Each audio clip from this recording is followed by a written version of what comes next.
Cảm ơn các vị thân bằng hảo hữu bận rộn trăm công nghìn việc vẫn dành thời gian đến tham dự hôn lễ của con trai ta, Triệu Vân Hiên và Lâm Thi Vận. Ta chúc hai người trăm năm hạnh phúc, đầu bạc răng long. Hôm nay Triệu Tứ Hải ta chỉ có một chữ vui. Nào, ta cạn ly trước.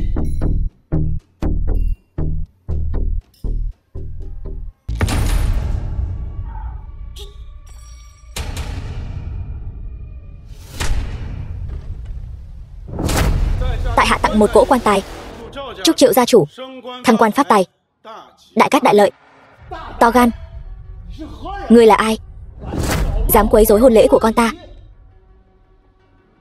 Cha, hắn chính là Diệp Phàm mà con đã kể với cha. Thì ra ngươi chính là Diệp Phàm. Hắn không phải đã qua đời rồi sao?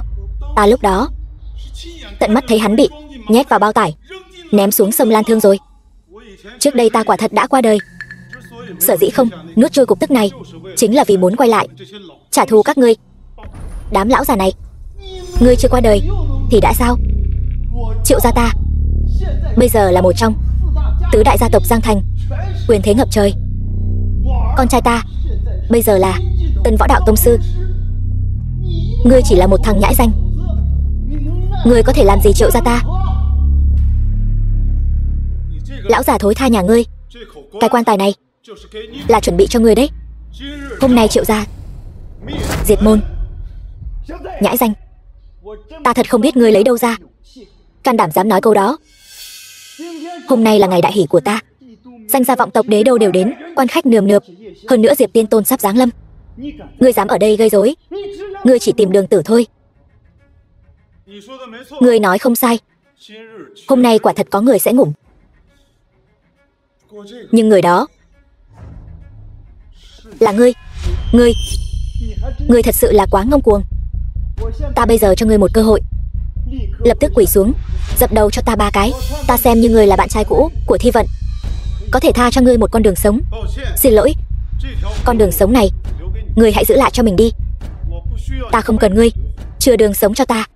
Thằng danh con, ngươi rõ ràng biết hôm nay là Vương Hắc Long, ngày đại hỷ của Triệu công tử, còn đến quậy phá. Triệu công tử đã rộng lượng tha cho ngươi một con đường sống. Ngươi không những không biết trân trọng mà còn ở đây ăn nói hàm hồ. Hôm nay cho dù Triệu công tử có lòng từ bi tha cho ngươi, Hắc Long bang ta cũng sẽ không bỏ qua cho ngươi. Cờ hó ngoan, ngươi nói cái gì? Ngươi không làm lại cứ thích làm cờ hó. Thú vị thật. Thằng oát con, ngươi cũng gan thật đấy. Nhưng ta lại thích những người như vậy. Ta quyết định tạm thời không lấy mạng ngươi. Ta muốn cho ngươi tận mắt chứng kiến ta và Thi Vận bái đường thành thân. Vậy sao? Nhưng ta không nói không lấy mạng ngươi. Được lắm nhóc con, ngươi không biết điều phải không? Còn quay lại làm gì? Cút, mau cút đi. Thi Vận, tôi cam tâm tình nguyện làm người phụ nữ của Triệu công tử. Triệu công tử là nhân trung Long Phượng Giang Thành, còn ngươi chỉ là đồ bỏ đi. Còn không mau cút. Thi Vận, những điều ngươi nói đều là thật sao? Đúng vậy. Lúc trước tôi không hiểu chuyện mới để ý đến ngươi, bây giờ tôi mới hiểu. Chỉ có Triệu công tử mới xứng làm đàn ông của tôi. Tiểu tử, ngươi có nghe thấy không? Người Thi Vận thật lòng yêu là ta. Thi Vận, ngươi chẳng lẽ không muốn xem con gái ruột của ngươi? Ngươi nói là Kỳ Kỳ, hôm nay nó cũng tới đây. Kỳ Kỳ, ba, ngươi không phải nói cái nhiệt trùng này sống không nổi nữa sao? Điều này không thể nào. Nó trúng phải kỳ độc của Triệu gia ta, đã mắc bệnh bạch cầu rồi. Được rồi, thì ra người hạ độc con gái ta là ngươi. Là ta hạ độc thì sao? Cái nhiệt trùng này vốn dĩ không nên sống. Kỳ Kỳ, mẹ, ngủ đi. Hộ thân pháp chú, sao có thể như vậy? Thật cảm động. Diệp Phàm, ta phải cảm ơn ngươi cho ta xem một màn kịch cảm động như vậy. Càng phải cảm ơn ngươi dẫn theo nghiệt chủng này tự chui đầu vào lưới, tiết kiệm thời gian cho chúng ta đi tìm các ngươi. Ta cũng phải cảm ơn ngươi tập hợp toàn bộ Triệu gia về đây, để khỏi phải tốn công đi tìm từng người mà lấy mạng. Thi Vận, chọn ta hay chọn hắn? Sau này mẹ không ở bên con phải nghe lời ba, biết chưa? Ta có thể gả cho ngươi, nhưng ta có một điều kiện. Điều kiện gì? Thả Diệp Phàm và con gái ta. Diệp Phàm, hôm nay là ngày cưới của ta và Thi Vận không nên thấy máu dẫn theo con của ngươi. Cút ngay cho ta. Nếu ta nói không cút thì sao? Vậy ngươi chính là không biết điều rồi. Thi Vận, ngươi cũng thấy rồi đấy, không phải ta không buông tha hắn, mà là tự hắn tìm đường tử. Diệp Phàm, ngươi nghe ta khuyên một câu, dù ngươi không vì mình mà nghĩ, cũng phải vì con gái chúng ta mà nghĩ. Thi Vận, thực ra ta có thể không đi, những người này trong mắt ta chỉ là một lũ sâu kiến. Diệp Phàm, sự việc đến nước này ngươi vẫn chưa nhận rõ tình hình sao? 6 năm trước đã ngủ một lần rồi, chẳng lẽ ngươi còn muốn ngủ thêm lần nữa? Chính vì 6 năm trước ta đã ngủ một lần, ta mới biết nỗi đau mất đi người thân. Ta sau này sẽ không để chuyện này xảy ra nữa. Thi Vận, Diệp Phàm, hôm nay nếu ngươi không đi, ta sẽ ngủm trước mặt ngươi. Diệp Phàm, ngươi muốn ngủm thì ngủm, đừng kéo Thi Vận theo, cút ngay cho ta. Nếu ta nói không thì sao? Ngươi ngủm thì ngủm, đừng có lôi Thi Vận vào chuyện này. Gia đình ba người chúng ta mới là trời sinh một cặp, nếu không có ngươi cướp đoạt tình cảm, gia đình ba người chúng tôi sẽ sống rất ấm áp. Chỉ bằng ngươi, ngươi nghĩ ngươi xứng với Thi Vận sao? Ngươi không xứng với Thi Vận là ngươi. Thật nực cười, ta thân là con trai của Triệu gia, một trong tứ đại gia tộc Giang Thành, từ nhỏ đã văn võ song toàn, được người ta gọi là Giang Thành Chú Long, sau lại đến Côn Lôn Sơn bái sư tu hành, hiện tại đã đạt đến hóa phàm cảnh, tương lai nhất định sẽ đưa Triệu gia lên vị trí gia tộc đệ nhất Giang Thành. Ngươi lấy gì mà so với ta? Ta không so được với ngươi. Vậy còn Diệp Bắc Huyền thì sao? Diệp Bắc Huyền thân là tiên tôn, có pháp thuật đoạt thiên địa tạo hóa, di tinh hoán nguyệt. Ta đương nhiên là không thể so sánh được, nhưng nghiền nát ngươi thì đủ rồi. Vậy ta nói cho ngươi biết thêm một chuyện nữa. Ta chính là Diệp Bắc Huyền. Diệp Tiên Tôn là người phương nào? Đó là bậc cao nhân, y võ song tu, là lục địa chân tiên, đứng trên vạn người, lại là kẻ mà ngươi có thể mạo danh được sao? Ta còn nói cho ngươi biết, Diệp Tiên Tôn sắp đến rồi. Đến lúc đó, cho dù ta không động thủ với ngươi, lão nhân gia cũng sẽ không tha cho ngươi đâu. Ngươi còn không đi, ngươi thật sự muốn thấy ta ngủm trước mặt ngươi sao? Ngươi sẽ không ngủm, chúng ta đều sẽ không ngủm. Được lắm, xem ra cũng không hoàn toàn là phế vật. Thú vị. Ta biết, giờ phút này tất cả mọi người ở đây đều muốn lấy việc áp chế ta làm vinh hạnh, nhưng các ngươi đều không đủ tư cách. Được, được lắm. Nhìn khắp cả Long Quốc, ngươi là kẻ duy nhất dám khiêu khích Triệu gia ta. Nếu ngươi đã muốn đối đầu với Triệu gia ta như vậy, vậy ta sẽ thành toàn cho ngươi. Người đâu? Trước tiên đánh gãy tứ chi của hắn, sau đó ta muốn cho hắn tận mắt chứng kiến ta thành hôn với Thi Vận. Dừng tay. Đại tiểu thư Liễu gia, xem ra cô muốn bảo vệ hắn rồi. Chuyện này hình như không phải là chuyện anh nên lo lắng. Điều anh nên làm bây giờ là lập tức xin lỗi, có lẽ còn có thể bảo toàn được cho Triệu gia các người. Nếu tôi không hiểu sai thì tôi không lập tức quỳ xuống xin lỗi, hắn sẽ diệt Triệu gia tôi. Đúng vậy. Ghê gớm thật. Không cần nói đến việc Triệu gia tôi tối nay sẽ được diện kiến vị đại nhân vật đứng trên vạn người kia, một bước lên trời. Chỉ riêng cơ nghiệp của Triệu gia tôi tại Giang Thành hưng thịnh 50 năm vững vàng không ngã, trừ phi hắn có gì đó, một thân phận bất khả chiến bại, bằng không hắn lấy gì mà diệt Triệu gia? Chỉ bằng cái miệng của hắn sao? Triệu công tử, ta khuyên ngươi bây giờ đừng có ngông cuồng như vậy. Liễu gia tuy là một trong tứ đại gia tộc Giang Thành, nhưng ai ai ở Giang Thành cũng biết Triệu gia ta mới là gia tộc có thực lực nhất Giang Thành. Ngươi chỉ là một Liễu gia đại tiểu thư, có tư cách gì mà lên mặt với ta? Vậy sao? Thế còn ta thì sao? Chu gia chủ, sao ngài lại đến đây? Ta hôm nay đến đây chính là muốn dạy dỗ ngươi kẻ không biết trời cao đất dày là gì. Hắn chẳng phải là Diệp Phàm sao? Ngài quen hắn? Chu lão, không cần phải phí lời với hắn. Vâng, Diệp tiên sinh. Chu Bảo Thành, ngươi hôm nay là đến phá đám hả? Lão phu không có ý đó, nhưng nếu các ngươi muốn động đến Diệp tiên sinh thì Chu gia ta sẽ bảo vệ hắn. Ngươi và ta đều là tứ đại gia tộc Giang Thành, hà tất phải vì một người ngoài mà tranh đấu? Các ngươi thật là có mắt như mù. Diệp tiên sinh, lật tay làm mây, úp tay làm mưa, chỉ cần động một ngón tay là có thể khiến Triệu gia hóa thành cho bụi. Sao nào? Bây giờ tứ đại gia tộc Giang Thành, hai nhà đứng về phía ta, ta có thể mang Thi Vận đi rồi chứ? Tứ đại gia tộc Giang Thành, Triệu gia, Lâm gia, Chu gia, Liễu gia, ngươi bây giờ đã tìm được hai nhà đứng về phía ngươi, nhưng cũng chỉ là 2 đấu 2, hòa nhau thôi. Ngươi đừng có đắc ý quá sớm. Vậy sao? Lâm Thái Sơn, ta bây giờ hỏi ngươi, ngươi đứng về phía nào? Ta chọn đứng về phía Diệp Phàm. Được, bỏ tối theo sáng. Chưa muộn đâu. Lâm Thái Sơn, ngươi nỡ để bảo bối nữ nhi của ngươi gả cho tên phế vật này sao? Ai là phế vật? Còn chưa chắc đâu. Tốt, Diệp Phàm, ta không ngờ Chu gia và Liễu gia lại đứng về phía ngươi. Ngươi hãy mang Lâm Thi Vận đi đi. Ba, sao ba có thể để hắn mang Thi Vận đi? Thi Vận là con dâu của Triệu gia ta. Đồ vô dụng, cả ngày chỉ gây rắc rối cho ta. Ngươi hãy tự kiểm điểm lại mình đi. Ra đây. Lại có thể phát hiện ra chúng ta. Thằng nhãi nhà ngươi cũng là võ giả. Võ giả là cái thứ gì? Bản lĩnh chẳng ra gì. Khẩu khí lại lớn. Tự giới thiệu đi. Ta là người của một trong tam đại gia tộc Đế Đô, Khương gia. Ta tên là Khương Hoành Độ. Bây giờ cho ngươi 2 lựa chọn. Hoặc là thần phục ta, hoặc là ngủm. Chọn đi. Ngươi có ý gì? Ý rất đơn giản. Thần nông đỉnh có phải đang ở trong tay ngươi? Đúng, ngay trong tay ta. Xem ra ngươi thật đúng là một luyện đan sư. Không sai. Vậy ta nói thẳng luôn, Khương gia bọn ta đang thiếu một luyện đan sư. Vậy ta được lợi gì? Nếu ngươi thần phục ta, sau này sẽ được Khương gia che chở, đảm bảo ngươi có tiền tiêu không hết, quyền thế không ai dám đụng đến, lái xe xịn nhất, ngủ với những người phụ nữ đẹp nhất. Vậy sao? Vậy đi, ta cũng cho các ngươi một cơ hội. Cơ hội gì? Ta tha cho các ngươi. Diệp Phàm, ngươi thật là khoác lác. Ngươi biết ta là ai không? Xem ra các ngươi không muốn chấp nhận đề nghị của ta. Vậy ta chỉ còn cách miễn cưỡng tiễn các ngươi lên Tây Thiên thôi.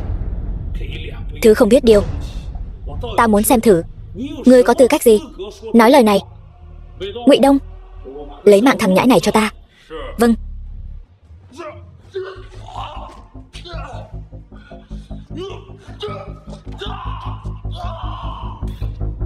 Làm cờ hó có lợi ích gì? Đây chính là kết cục của kẻ làm cờ hó. Đại ca, tôi sai rồi.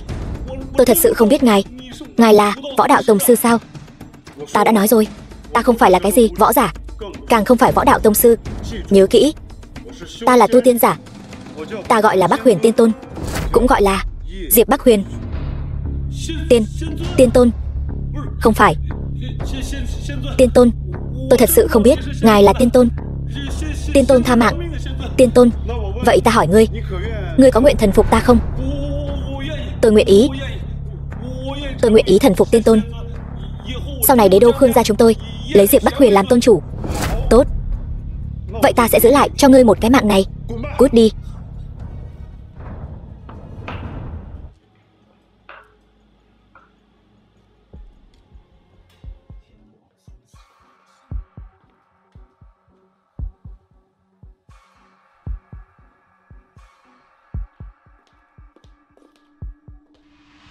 Ngô Tĩnh, ngươi lắc đầu lắc não làm gì thế? Xem tranh. Xem tranh tại sao lại phải lắc đầu lắc não? Bức tranh quý giá thế này chắc ngươi chưa từng thấy đâu nhỉ? Nhìn cách ăn mặc của ngươi, một kẻ nhà quê lên, chắc là chưa từng thấy bức tranh danh quý thế này. Tiểu Tĩnh, không được vô lễ. Ngô Diệu Tổ, không được vô lễ. Tiểu huynh đệ, cháu gái ta còn trẻ, không hiểu chuyện, cậu đừng để ý. Ông nội, ông không cần phải khách sáo với loại người này. Cháu thấy hắn chính là tới quấy rối vào dược đường chúng ta, đi loanh quanh khắp nơi cũng không mua thuốc. Cháu thấy hắn chính là nhắm vào bảo bối của chúng ta mà đến. Tiểu huynh đệ, tôi vừa thấy cậu đang xem bức tranh này, vừa lắc đầu vừa thở dài. Là có ý gì vậy? Bởi vì bức tranh đó là giả. Thằng khốn, ngươi đang nói cái gì vậy? Bức họa này, ông nội ta đã bỏ ra số tiền lớn để đấu giá được nó từ Pháp về. Bức họa này đã được hơn 100 vị danh gia giám định. Nó là bảo vật trấn yểm của Hoài Dược Đường ta. Ngươi vừa tới đã nói nó là đồ giả. Chẳng lẽ những chuyên gia đó còn không bằng cái thằng nhãi danh nhà ngươi sao? Những vị danh gia giám định đó e rằng đều là lũ mù mờ. Tốt, tốt lắm. Tiểu tử, hôm nay nếu ngươi không đưa ra được bằng chứng chứng minh bức họa này là giả, thì ngươi đừng hòng bước ra khỏi cửa Hoài Dược Đường ta. Ông nội, hôm nay ta nhất định phải dạy dỗ cho tên khốn này một bài học. Cháu dừng tay.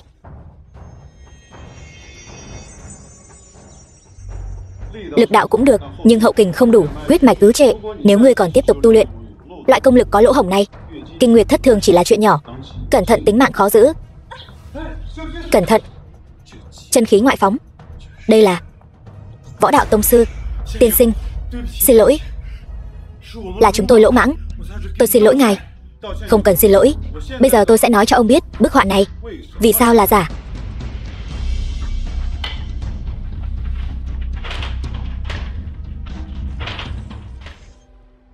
Ông xem đây là gì? Đây là sợi tơ vải.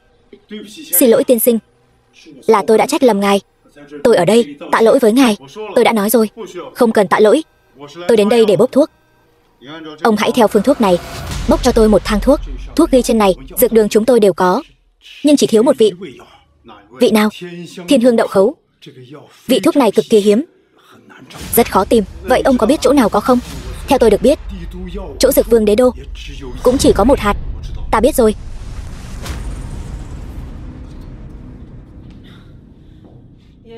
Ông nội, chàng trai trẻ này sao lại có chân khí mạnh mẽ như vậy? Tiểu Tĩnh, cháu luôn được nuông chiều từ bé, không có chút kính sợ nào. Cháu có biết công lực của chàng trai trẻ này đã đạt đến cảnh giới nào rồi không? Cảnh giới nào? Ít nhất cũng là tông sư cảnh giới.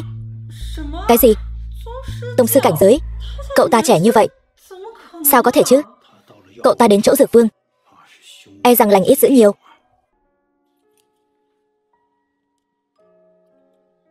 Diệp Phàm, 6 năm qua ngươi đã đi đâu? Ngươi đã thuyết phục Liễu gia và Chu gia ủng hộ ngươi như thế nào? Thật ra năm đó, sau khi ta bị Triệu gia ném xuống sông, có một lão đạo sĩ đã cứu ta. Hơn nữa, ông ấy còn truyền thụ cho ta một số y thuật. Ta chỉ giúp Liễu gia và Chu lão gia tử một việc nhỏ thôi mà, cho nên hai người họ nợ ta một ân tình. Ra là vậy. Vậy họ nói cái tên Diệp Bắc Huyền là ai vậy?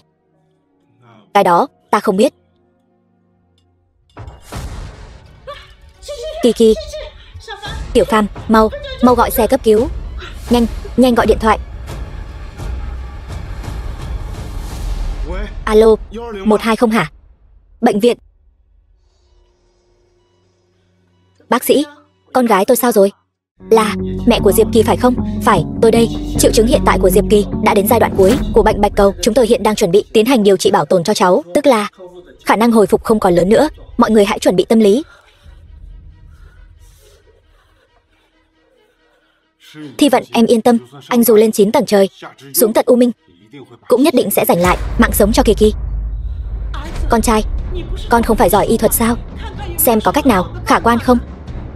Cách thì có, nhưng con cần mượn một chút ngoại lực. Ngoại lực gì? Con cần một lò luyện đan. Lò luyện đan?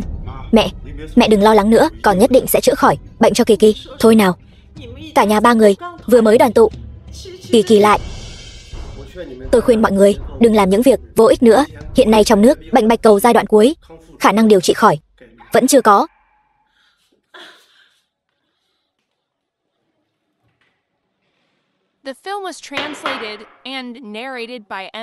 Diệp tiên sinh, vô sự bất đăng tam bảo điện.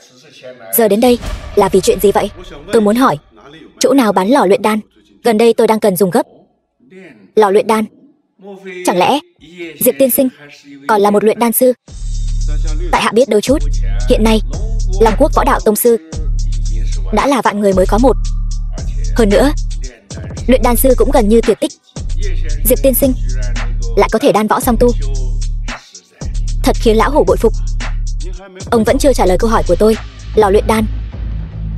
Tôi nhớ ra rồi. 2 ngày tới có một buổi đấu giá ở Đế Đô có lò luyện đan. Đến lúc đó tôi sẽ bảo Khuynh Thành đi cùng cậu. Được, vậy cứ quyết định như thế. 3 ngày sau. Diệp tiên sinh, mời lên xe.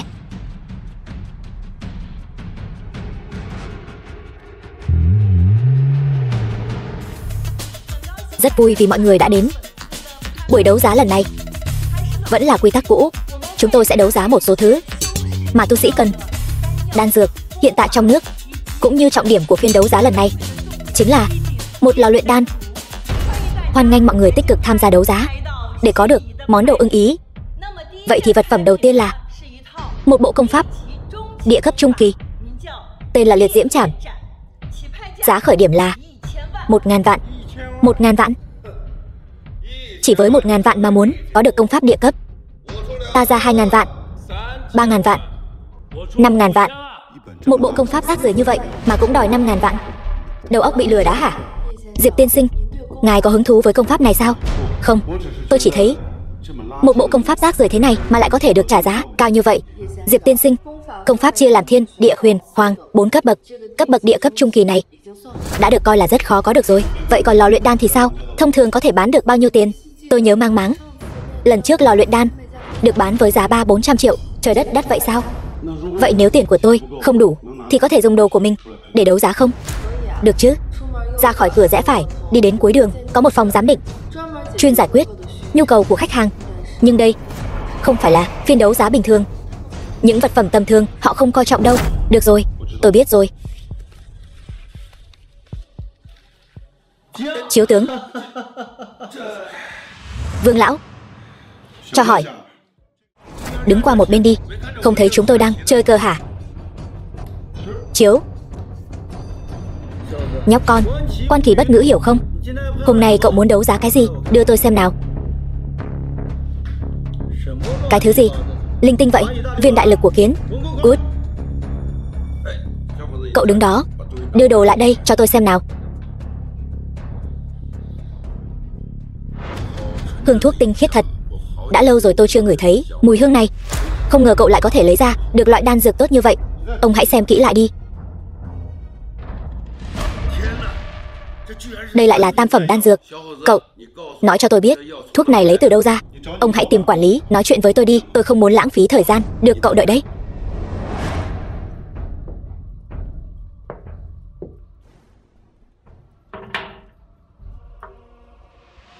Thiệu Di Thi. Sao vậy Vương lão? Đại tiểu thư, bên ngoài có một chàng trai mang theo một viên tam phẩm đan dược, muốn đến đấu giá. Hơn nữa, xem ra là mới được luyện chế gần đây. Cái gì? Nhanh, mau đưa tôi đi gặp người sở hữu viên đan dược này.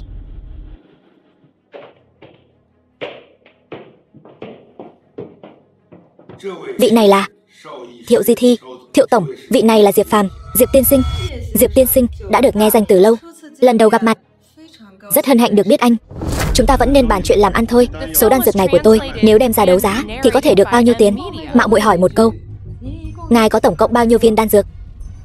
Tất cả đều ở đây, tổng cộng 8 viên. Theo giá thị trường mà nói thì một viên là 50 triệu. Vậy là 400 triệu. Được, tôi lấy hết. Được, tôi hiện giờ rất cần tiền. Không vấn đề.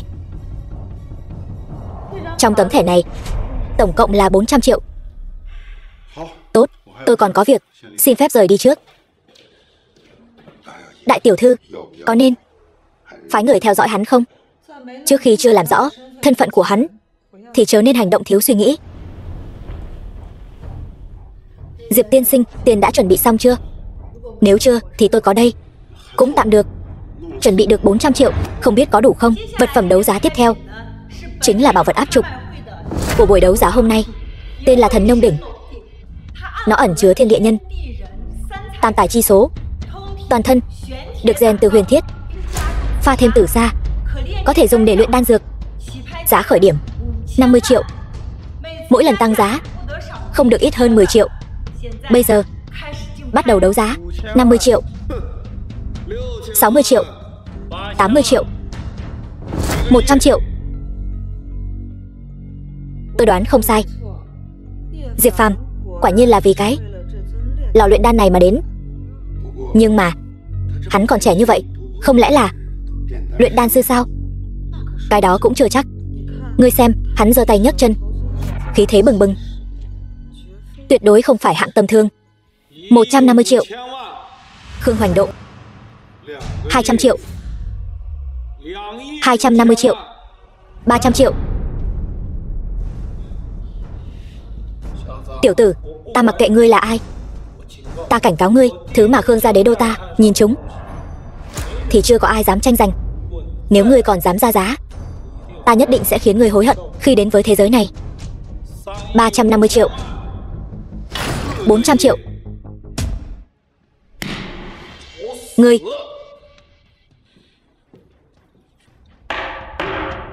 thành giao. Khương đại thiếu, nếu không đủ tiền thì lần sau hãy đến, hà tất phải tức giận như vậy. Nếu mọi người đều giống như ngài thì ai còn dám đến buổi đấu giá của tôi nữa. Ngài nói có đúng không? Được rồi, lần này tôi nể mặt Thiệu gia.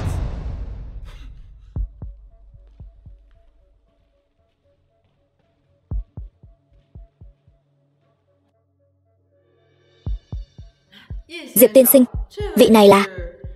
Xin chào, tôi tên là Liễu Khuynh Thành, đại tiểu thư Liễu gia Giang Thành. Hóa ra là người nhà họ Liễu, hân hạnh được gặp. Nếu có gì không chu đáo, xin thứ lỗi. Đâu có, tiểu thư họ Thiệu mới là danh gia vọng tộc, thật là phụ nữ không thua kém gì đàn ông. Diệp tiên sinh, tối nay có rảnh không? Có thể cho tôi mạn phép mời anh một bữa cơm không? Phụ thân tôi rất muốn gặp anh. Thật xin lỗi, tôi hôm nay có việc, không tiện lắm. Vậy thì chúng ta hẹn dịp khác vậy. Khách sáo rồi, thằng nhãi này dám lên mặt với ta. Hóa ra là một luyện đan sư. Đúng là tự cổ, Ngụy Đông, anh hùng xuất thiếu niên. Đi theo ta ngay, tuyệt đối không thể để tên này rời khỏi đế đô. Tiểu thư, hắn ta đắc tội với Khương gia, Khương gia sẽ không dễ dàng bỏ qua cho hắn. Người này đối với Thiệu gia ta sau này nhất định sẽ có ích. Phái người âm thầm bảo vệ, nhất định phải đảm bảo bọn họ an toàn rời khỏi đế đô. Rõ. Căn bệnh này tôi có thể chữa. Người trẻ, chính cậu là người nhận cáo thị treo thưởng. Đúng vậy, quy củ của Lục mẫu nhân ta, những người có mặt ở đây đều biết. Nếu cậu không đủ bản lĩnh, ta sẽ rất tức giận, hậu quả sẽ rất nghiêm trọng. Vậy nên cho cậu một cơ hội để hối hận. Ta chỉ hỏi ông một câu, nếu tôi chữa khỏi bệnh của tiểu thư nhà ngài Thiên Hương Đậu Khấu, có thể cho tôi không? Nếu cậu thực sự có thể chữa khỏi bệnh cho con gái ta, Thiên Hương Đậu Khấu là của cậu, còn đem con gái ta gả cho cậu, kèm theo 100 triệu đồng tiền hồi môn. 100 triệu đồng thì thôi vậy, tôi chỉ cần Thiên Hương Đậu Khấu. Vậy cũng được, Ngô tiên sinh. Tiểu thư thế nào rồi? Sinh mệnh của tiểu thư, Lục tiểu thư, đang giảm xuống. Chúng tôi đã cố gắng hết sức rồi. Mời.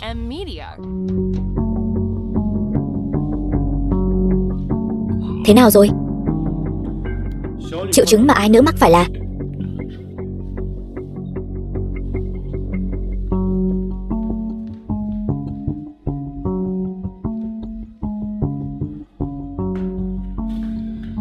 Tào tiên sinh, lần này chịu xuống núi chữa bệnh cho tiểu nữ, Lục mỗ vô cùng cảm kích. Tào Bân, vị này là... Hắn cũng là tới để xem bệnh cho Khinh Mi. Xem bệnh? Tôi xem hắn chính là một tên lang băm giang hồ. Lục lão gia, uổng công ông sống hơn nửa đời, ngay cả tình huống này cũng phân biệt không rõ sao? Lão phu hổ thẹn. Đuổi hắn ra ngoài cho ta. Có Tào Bân ở đây, không cần đến thứ rác rưởi này. Người trẻ, may mà Tào tiên sinh đến kịp thời, nếu không kết cục của cậu cũng giống như mấy người trước, bị gãy tay gãy chân khiêng ra ngoài. Ngươi cút ngay đi. Lục Vô Nhai, nếu tôi nói ông sẽ quỳ xuống cầu xin tôi, ông có tin không? Quỳ xuống cầu xin ngươi? Ngươi nói đùa gì vậy? Người đâu? Đuổi hắn ra ngoài cho ta. Khoan đã, tiểu tử dám cá không? Cá gì? Nếu tôi chữa khỏi bệnh của Lục tiểu thư, ngươi lập tức quỳ xuống, dập đầu 3 cái cho tôi, sau đó tự chặt một tay rồi cút khỏi đây. Nếu ngươi chữa không khỏi, ta mặc ngươi xử trí.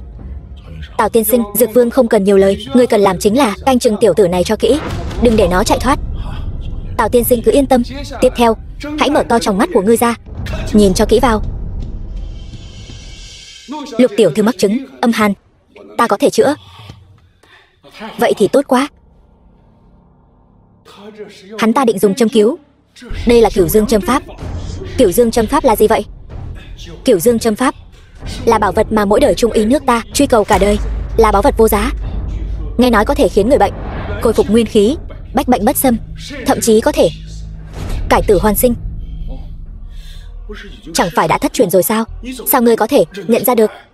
Không thể sai được. Trước đây ta đã đọc được ghi chép về nó trong một cuốn cổ thư. May mắn thay, bệnh của Lục tiểu thư ta đã chữa khỏi rồi. Đa tạ Tào thần y. Dám hỏi thần y, vừa rồi ngài thi triển có phải là Cửu Dương thần châm không? Đúng vậy, chính là Cửu Dương thần châm. Mở rộng tầm mắt rồi. Tiểu tử, bệnh của Lục tiểu thư giờ ta đã chữa khỏi rồi. Ngươi bây giờ lập tức quỳ xuống, dập đầu 3 cái, rồi tự chặt tay, cút khỏi đây. Người thật sự chữa khỏi rồi sao? Đương nhiên. Mọi người mau nhìn Lục tiểu thư cô ấy. Cô ấy mất dấu hiệu sinh tồn rồi. Sao có thể như vậy? Chuyện này không thể nào. Ta thi triển là Cửu Dương Thần Châm mà. Cửu Dương Thần Châm. Thật nực cười, chữa một căn bệnh còn con mà còn làm ra vẻ thở hổn hển, toát mồ hôi đầm đìa. Ngươi đừng có giả vờ nữa, ta không chữa được thì ngươi cũng đừng hòng. Lục Vô Nhai, ngươi còn nhớ lời ta vừa nói không? Kính xin Diệp tiên sinh, đại nhân đại lượng, ra tay cứu giúp tiểu nữ của tôi. Ta nhất định hậu tạ. Quỳ xuống, ngươi đừng nghe hắn. Lục tiểu thư đã vô phương cứu chữa rồi, cho dù sư phụ tôi đến cũng bó tay. Huống chi tên rác rưởi này. Ngươi cầm miệng cho ta. Nếu không phải tại ngươi, vốn dĩ bệnh của Khinh Mi không nghiêm trọng đến vậy. Sau khi ngươi ra tay, nó mới hoàn toàn bộc phát. Uổng công ta xem ngươi là cao nhân.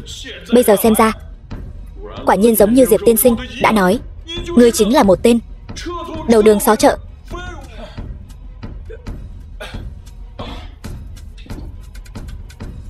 Diệp tiên sinh, xin ngài hãy nể mặt vì con gái nhỏ vô tội của tôi, ra tay cứu nó. Đứng dậy đi.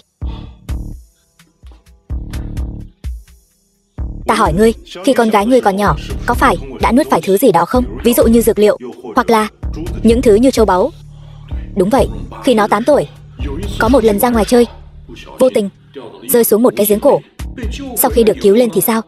Con bé cứ luôn miệng nói rằng nó đã nuốt phải một viên ngọc. Nhưng sau đó đi khám ở bệnh viện, phát hiện trong cơ thể không có gì cả. Ta muốn xem thử ngươi làm thế nào để cứu sống một người đã khuất.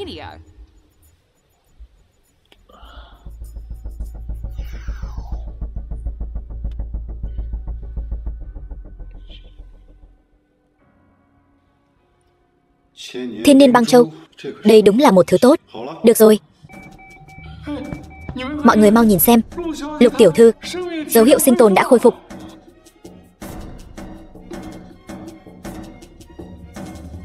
Ba ơi, họ đều là những người ba mời đến để chữa bệnh cho con. Khinh Mi, con thực sự đã khỏe lại rồi. Đặc biệt là vị Diệp tiên sinh này, chính là cậu ấy đã cứu sống con. Sao có thể như vậy được?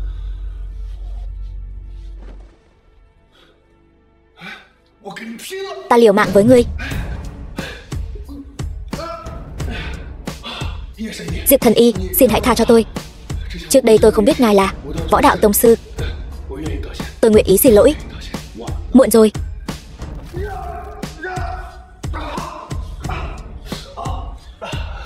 Ta phế một tay của ngươi.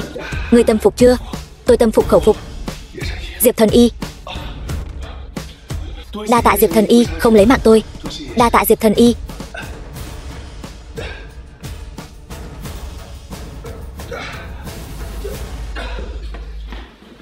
Lục tiên sinh, bệnh của con gái ngài đã được chữa khỏi. Ngài có thể thực hiện lời hứa của mình không? Được chứ? Ta sẽ gả con gái ta cho ngươi, còn cho ngươi thêm 100 triệu làm của hồi môn. Ta không nói đến chuyện này, mà là thiên hương đậu khấu. Được, thiên hương đậu khấu, không vấn đề gì. Mau, mang thiên hương đậu khấu đến đây.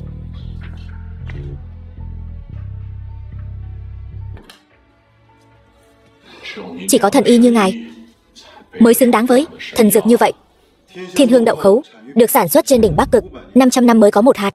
Quả nhiên phi thường. Cảm ơn.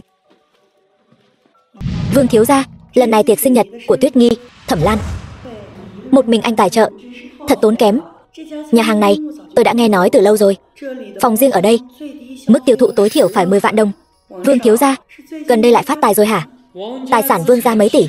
Đại cương, chút tiền lẻ này đối với Vương thiếu gia mà nói chẳng đáng nhắc tới. Hơn nữa Vương thiếu gia bận trăm công nghìn việc, vẫn nhớ tới sinh nhật của Tuyết Nghi, thật là có lòng. Ai mà nói không phải chứ? Không giống ai đó. Em họ mình tổ chức sinh nhật, vậy mà còn để người khác mời. Cái mặt này thật là dày. Ly này tôi xin cạn trước. Tuy hôm nay tôi làm chủ, Tuyết Nghi cũng không đến, nhưng mà mấy thứ này đều là tiền lẻ. Mọi người cạn ly. Vương thiếu gia vẫn nên ít uống rượu thì hơn. Diệp Phàm, câu nói này của anh là ý gì? Nếu tôi không đoán sai thì gần đây anh có phải thường xuyên đau lưng mỏi gối, tứ chi phát lạnh, hơn nữa ban đêm khi ngủ nửa đêm còn hay đổ mồ hôi, phải không? Diệp Phàm, rất tiếc, những triệu chứng mà anh nói tôi một cái cũng không có. Có hay không, tự anh biết. Diệp Phàm, nhìn anh nói chắc như đinh đóng cột, ra vẻ hiểu biết. Vậy không bằng anh nói xem, đây là bệnh gì? Vậy anh nói cho tôi biết trước đi, vừa nãy tôi nói những triệu chứng đó, anh rốt cuộc có hay không? Nếu anh không nói thật với tôi, thì dù tôi nói ra bệnh cũng vô dụng. Quả thực là có một chút. Nhưng mà đây đều là do tôi làm việc thường xuyên, không có thời gian rèn luyện mà ra. Vương thiếu, bệnh của anh không phải mới 1-2 ngày, hơn nữa cũng không phải do làm việc quá sức mà ra, mà là do thận hư. Gần đây cậu tẩm bổ không ít chứ hả? Mỗi ngày đều ăn thịt heo, thịt cây, còn có hẹ, phải không? Diệp Phàm, anh nói bậy bạ gì? Tôi đã nói với anh rồi, đây là do tôi làm việc quá sức mà ra. Làm việc quá sức quả thực có thể gây thận hư, nhưng thận hư của cậu là do ham muốn quá độ. Diệp Phàm, anh vì muốn bôi nhọ tôi mà ngay cả loại lời này cũng nói ra được. Tôi thân là đại thiếu gia nhà họ Vương, giám đốc tập đoàn Vương Thị, một lòng chỉ nỗ lực trong sự nghiệp. Những điều này mọi người đều thấy rõ mà. Tôi đi đâu mà ham muốn quá độ? Phải đó, Vương thiếu gia là ông chủ, lấy đâu ra thời gian rảnh mà làm mấy chuyện này? Còn anh thì mặt mày gian xảo. Tôi thấy anh chắc chắn đã tìm gái bao không ít lần rồi. Thôi được rồi, không nói nữa. Uống rượu. Diệp Phàm, anh cứ nói tôi thận hư, vậy không bằng hai chúng ta uống một ly, xem ai thận hư. Đại ca, đừng vội uống, mau lấy món quà tặng Tuyết Nhi ra cho mọi người xem nào. Đúng vậy.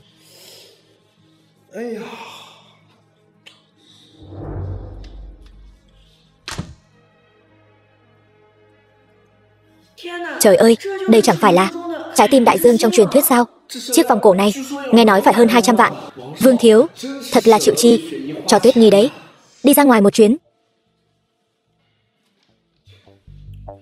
Tên Diệp Phàm phá đám này. Nào, chúng ta uống cạn chén này, rồi chúng ta về. Nào.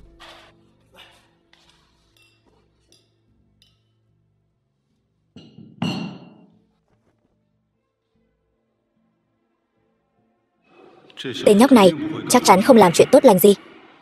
Không được, tôi phải theo hắn. Đại cương, cái này là thuốc mê tôi mua ở chợ đen. Cho nó vào nước của Dương Tuyết Nhi, làm cô ta ngất đi.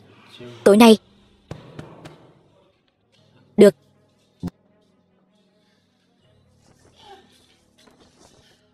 Vương thiếu, mò kim đáy bể, được đến dễ như trở bàn tay.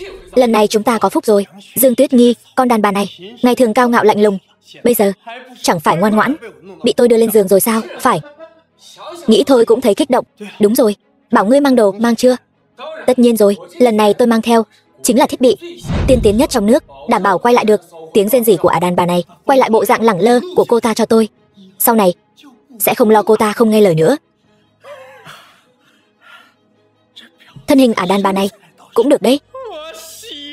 Tôi thích. Tôi thích.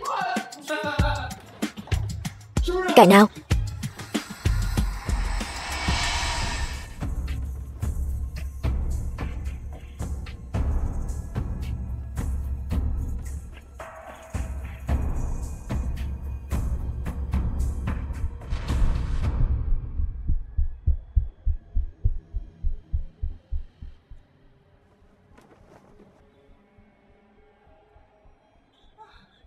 Ngươi đừng đi.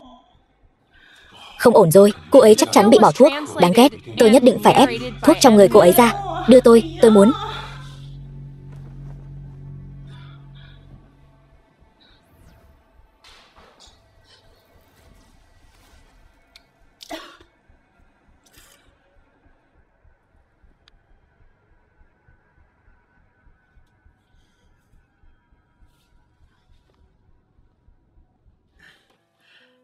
Con trai, cầm lấy số tiền này.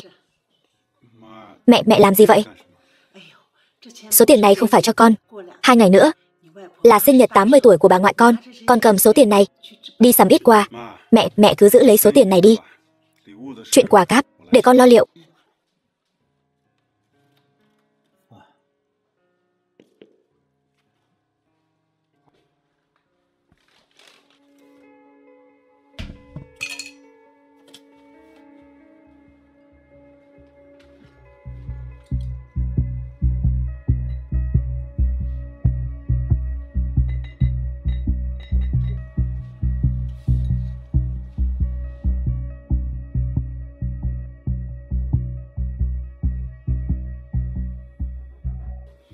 Ba, nghe nói mấy hôm nữa Giang Thành sẽ tổ chức một buổi tiệc tiên tôn cho Diệp Bắc Huyền. Ta đã biết từ lâu rồi. Vị tiên tôn này cuối cùng cũng chịu lộ diện. Nếu Triệu gia chúng ta có thể kết giao với vị tiên tôn này thì Triệu gia ta còn lo gì không hưng thịnh. Vâng, ba. Đến lúc đó đừng nói một Diệp Phàm nho nhỏ, dù có san bằng cả Giang Thành cũng chẳng đáng là gì. Nghe nói buổi tiệc tiên tôn lần này do Liễu gia đảm nhiệm. Ta phải tìm hiểu xem, tìm cơ hội làm quen trước với vị tiên tôn này. Ta nguyện dâng một nửa gia sản của Triệu gia để kết giao với vị tiên tôn này. Một nửa gia sản? Ba, có phải nhiều quá không? Đứa trẻ ngốc, con hiểu gì chứ? Vị tiên tôn này thần thông quảng đại. Nếu ông ta có thể trở thành chỗ dựa cho chúng ta thì Triệu gia ta sẽ hoàn toàn phất lên như diều gặp gió. Đến lúc đó đừng nói là Giang Thành, mà cả Long Quốc cũng phải tôn trọng cha. Cha thật sáng suốt, con trai bội phục. Nếu cha đoán không lầm, vị tiên tôn này đã ở Giang Thành rồi. Con nhớ kỹ, gần đây cứ khiêm tốn một chút cho cha, đừng có đi chọc vào những người không nên chọc. Dạ, con trai đã hiểu. Nhưng mà Liễu gia sẽ đem tiên tôn giới thiệu cho chúng ta sao? Con cứ yên tâm, trong hôn lễ cha và Liễu gia quả thật có chút xung đột. Bất quá cùng ở Giang Thành 30 năm, chút thể diện này hắn vẫn sẽ nể mặt cha. Ta còn nợ Thi Vận một màn cầu hôn, một chiếc nhẫn kim cương. Nhân dịp tiệc tiên tôn này, chi bằng cùng lúc bù đắp luôn. Người đem chiếc nhẫn này cho ta xem thử. Tiên sinh, chào ngài, là chiếc này sao? Chính xác, xin chờ một chút. Cửa hàng chúng tôi là cửa hàng thương hiệu quốc tế, cứ một chiếc là 10 vạn. Ngươi mua nổi sao? Nếu làm bẩn, chúng tôi còn bán kiểu gì nữa? Ngươi nghĩ ta mua không nổi sao? Nhìn ngươi thế này giống như mua nổi lắm sao? Sợ là chụp ảnh rồi lên mạng tìm hàng giả, lừa gạt mấy cô gái nhỏ. Cô nương hà cớ lấy vẻ bề ngoài để đánh giá người khác, chẳng lẽ chưa nghe nói tướng do tâm sinh, nước biển không thể đo lường. Phục vụ. Đem mẫu dây chuyền mới nhất của tiệm các ngươi mang lên đây. Trần thiếu, vừa hay chúng tôi mới nhập một mẫu mới, tôi sẽ lấy cho ngài ngay. Đều là khách hàng như nhau, tại sao ngươi lại đối với hắn lịch sự như vậy? Nhìn ngươi thế này giống như mua nổi hả? Thì đừng có ở đây lãng phí thời gian của ta nữa.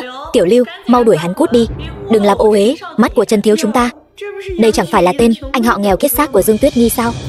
Là ngươi quen loại người này hả? Trần thiếu gia, ngài không biết, đây là anh họ của Dương Tuyết Nhi. Hôm trước ở tiệc sinh nhật của Tuyết Nhi, hắn lại dám tặng cho Tuyết Nhi một chuỗi vòng tay 10 đồng. Thật sự buồn cười quá đi. Sao mà keo kiệt vậy? Dương Tuyết Nhi dù sao cũng là mỹ nữ nổi tiếng Giang Thành. Anh họ cô ta sao lại là tên nhà quê thế này? Ra là tên nghèo kiết xác.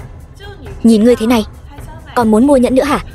Diệp Phàm, ngươi chắc không phải là muốn mua nhẫn tặng cho vợ chứ? Những chuyện này liên quan gì đến các ngươi? Ta không cần cái này. Đem cái đắt nhất của tiệm các ngươi mang lại đây cho ta. Đắt nhất? Ngươi biết cái đắt nhất là bao nhiêu tiền không? Ngươi ngay cả thứ rẻ nhất cũng không mua nổi thì đừng có ở đây lãng phí thời gian nữa. Tên nghèo kiết xác này là muốn đấu phú với ta sao? Còn muốn đẻ đầu cưỡi cổ ta. Ngươi là cái thá gì?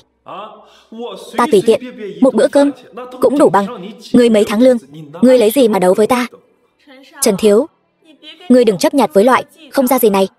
Hạng người như hắn chỉ giỏi khoác lác, chẳng có chút bản lĩnh thật sự nào. Ta nói lần cuối, lấy thứ đắt nhất cửa hàng các ngươi mang ra đây, nếu không ta sẽ khiến các ngươi hối hận.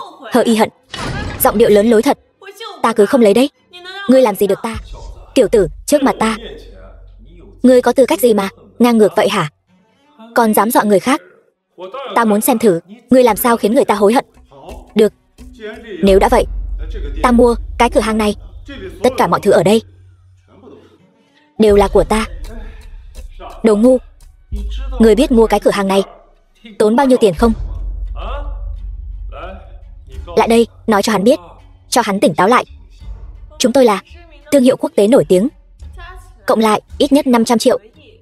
Đồ nhà quê, giờ tỉnh chưa? Cũng không kè một bãi soi gương, xem mình có năng lực không. Nếu không phải ngươi đang nói, ta còn tưởng ai đang đánh rắm. Ngươi dám sỉ nhục ta, tên phế vật, gan cũng to thật. Mau quỳ xuống xin lỗi. Ngươi dám đắc tội với Trần Thiếu, đúng là không biết điều. Mau quỳ xuống, xin lỗi Trần Thiếu. Nếu không, ta sẽ gọi bảo vệ đến, đánh ngươi một trận. Đồ phế vật, nghe thấy chưa? Còn không mau quỳ xuống cho ta, tự tát mình, thật mạnh 10 cái. Nếu không, ta không tha cho ngươi. Càng lúc càng hôi thối, không khí trong lành đều bị ngươi làm ô nhiễm, thật quá đáng. Trần Thiếu, ngươi phải làm chủ cho ta. Diệp Phàm phải không? Ta cho ngươi thêm một cơ hội, quỳ xuống, nếu không xé nát miệng ngươi, đánh gãy chân ngươi, cho ngươi thành phế nhân luôn. Bảo vệ, đánh tên tiểu tử này cho ta một trận, xả giận cho Trần Thiếu. Ai ở đó làm ồn ào vậy? Quản lý, người này đắc tội với Trần Thiếu, tôi đang bảo bảo vệ xử lý hắn. Quản lý, chuyện hôm nay nếu không có một lời giải thích thỏa đáng, tôi sẽ không đến đây nữa. Trần Thiếu, ngươi cứ yên tâm, ta cam đoan sẽ làm Trần Thiếu hài lòng. Ngươi là cái thá gì, dám ở đây làm loạn? Có phải chán sống rồi không? Mau quỳ xuống, xin lỗi Trần Thiếu, cầu xin Trần Thiếu tha thứ. Bảo tôi quỳ xuống, hắn ta không xứng, còn dám mạnh miệng. Ta không có nhiều kiên nhẫn đâu. Nếu ngươi không quỳ, ta sẽ cho ngươi đánh gãy chân ngươi, bắt ngươi quỳ xuống. Khoan đã, đừng vội động thủ. Cái tiệm này sắp đổi chủ mới rồi.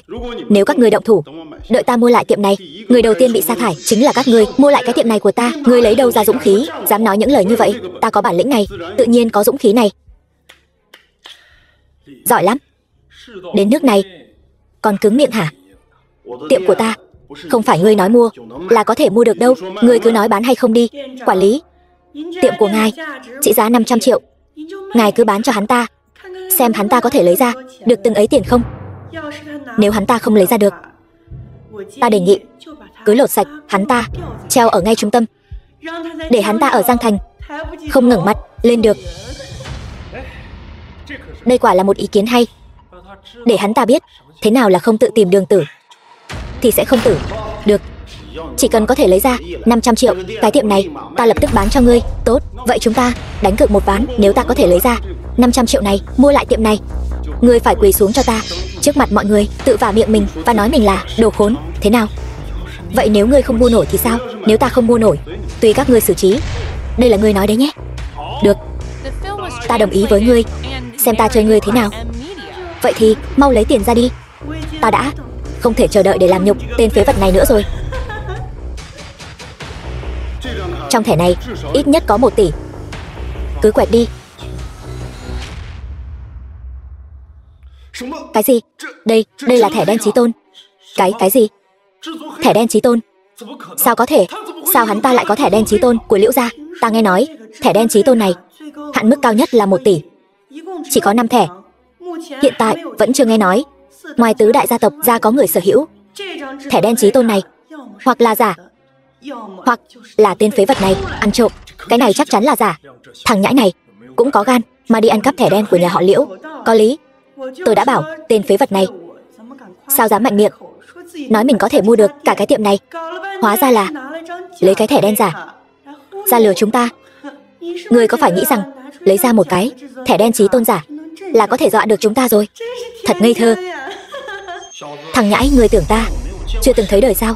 Dễ lừa như vậy sao? Chịu thua đi. Phế vật, cho ngươi thêm một cơ hội. Tự ngươi nói muốn tử như thế nào?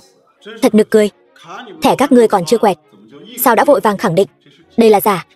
Đúng là đồ cứng đầu cứng cổ, vừa thối vừa cứng. Quản lý, để hắn quẹt thẻ, ta muốn xem thử cái thẻ giả này có thể quẹt ra 500 triệu không? Nào.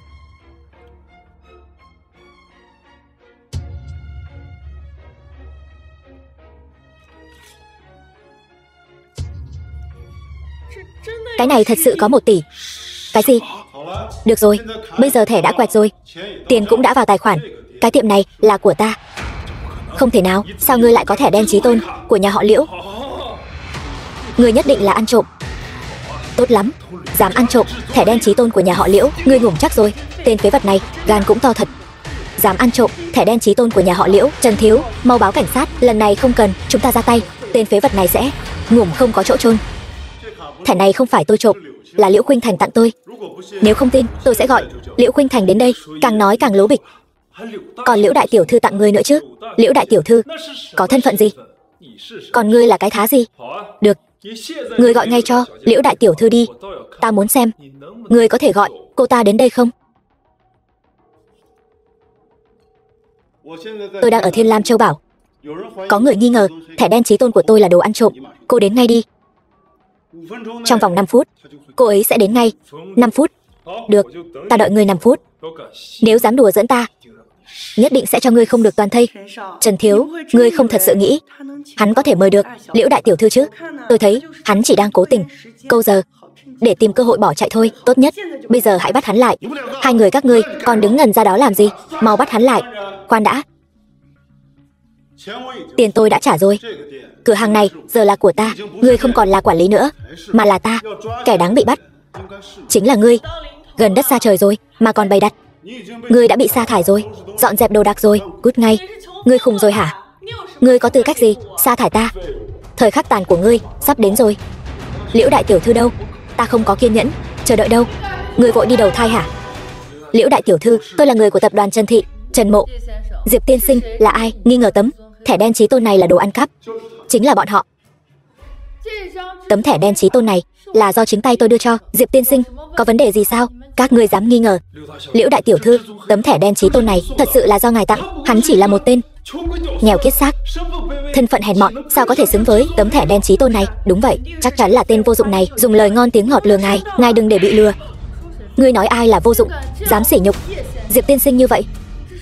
Ngươi muốn ngủm hả? Giờ thì rõ rồi chứ. Chúng ta đã nói trước rồi, ai thua thì phải quỳ xuống cho đối phương. Được, quỳ xuống đi. Tên nhãi danh, ngươi ngông cuồng cái gì? Ta là thiếu gia nhà họ Trần đấy. Ngươi có tư cách gì mà bắt ta quỳ? Bảo ngươi quỳ thì ngươi phải quỳ, nếu không Trần gia các ngươi sẽ biến mất khỏi nơi này mãi mãi. Thông báo cho tập đoàn Liễu Thị hủy bỏ toàn bộ hợp tác với tập đoàn Trần Thị. Liễu đại tiểu thư, tha mạng, xin hãy nương tay. Trần Mộ, tôi sẽ lập tức quỳ lại hắn. Tôi sai rồi. Trần gia bé tí mà cũng dám ngông cuồng như vậy. Diệp tiên sinh định đoạt thế nào? Vừa rồi ngông cuồng thế nào, bây giờ sẽ thê thảm như thế đó. Trần gia không còn lý do gì để tồn tại nữa. Trong vòng 1 ngày, Trần gia sẽ phá sản. Giang Thành từ nay sẽ không còn Trần gia nữa. Khách đến nhà thì là khách, ngươi lại khinh người. Cửa tiệm này giờ không còn đáng giá 500 triệu nữa rồi. Ta cho ngươi 2 lựa chọn. Thứ nhất, ta bỏ ra 500 vạn mua lại cửa tiệm này. Thứ hai, ta sẽ đưa ngươi vào danh sách đen thương mại, triệt đường làm ăn của ngươi. Diệp tiên sinh, xin ngài hãy rủ lòng thương. 500 vạn này thật sự là quá ít. Vậy thì cứ đưa ngươi vào danh sách đen thôi. Đừng, 500 vạn thì 500 vạn vậy. Cho ta một con đường sống. Còn các ngươi cút ngay cho ta. Từ giờ trở đi, ngươi chính là trưởng quầy. Lấy cho ta chiếc nhẫn đẹp nhất của tiệm. Đa tạ Diệp tiên sinh, tôi sẽ lấy cho ngài ngay. Diệp tiên sinh, tôi thật sự hâm mộ Lâm Thi Vận. Giá mà tôi có thể nhận được một chiếc nhẫn đẹp. Ngươi là đại tiểu thư của Liễu gia, người tặng nhẫn cho ngươi không chỉ một người mà phải cả một hàng dài. Những kẻ theo đuổi ta đều là rác rưởi, ta đều không vừa mắt. Đúng rồi, Diệp tiên sinh, Trần gia muốn gặp ngươi. Muốn gặp ta? Vậy thì xem bọn họ có thành ý gì. Trần gia bằng lòng bỏ ra chục tỷ. Tốt, vậy ngươi đi sắp xếp đi. Ta sẽ cho bọn họ một cơ hội quỳ lại ta. Được, đi thôi. Diệp Phàm, anh cuối cùng cũng về rồi. Mau về nhà với em. Về nhà làm gì? Nhà chúng ta có một lô hàng bị Hắc Long Bang giữ lại. Ba em gọi chúng ta về nhà bàn bạc đối sách. Đi về nhà thôi. Đi thôi. Ba, mẹ. Lần này tiêu rồi. Lô hàng này chúng ta đã ký hợp đồng với người ta rồi, không thể giao hàng đúng hạn. Tiền phạt lên đến 100 triệu. Nhưng mà người của Hắc Long Bang sao lại đột nhiên giữ hàng của nhà mình? Vương Hắc Long vẫn luôn theo Triệu gia. Lần này chắc chắn là do Triệu gia chỉ thị.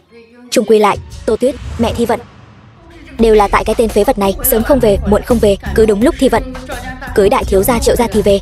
Lần này tiêu rồi, Triệu gia trả thù, phải để nó đi giải quyết, để nó đi tìm Hắc Long Bang. Mẹ, bây giờ mà để Diệp Phàm đi tìm Hắc Long Bang chẳng phải là đẩy hắn vào hố lửa sao? Hôm cướp dâu chẳng phải nó rất lợi hại sao? Còn nói cái gì muốn diệt Triệu gia? Ngươi đi diệt đi, đi diệt đi. Diệt Triệu gia chỉ giỏi ba hoa thôi. Diệp Phàm, đến lúc này rồi thì đừng có ra vẻ nữa. Được, Diệp Phàm, bây giờ ngươi hãy đến Hắc Long Bang lấy hàng về. Nếu còn lấy được hàng về thì sao? Nếu ngươi lấy được hàng về ta sẽ không phản đối chuyện của ngươi và Thi Vận nữa. Được. Nhất ngôn cửu đỉnh. Nếu ngươi không lấy được hàng về, ngươi một phải lập tức chia tay con gái ta, đừng làm lỡ dở Thi Vận nữa. Được, cứ chờ mà xem. Diệp Phàm, làm gì đấy? Tìm ông chủ của các ngươi, Vương Hắc Long, có hẹn trước không? Không có, cút sang một bên. Ông chủ chúng tôi là người mà cậu muốn gặp là gặp được sao? Nếu tôi nhất định phải gặp thì sao? Cậu muốn gây sự phải không?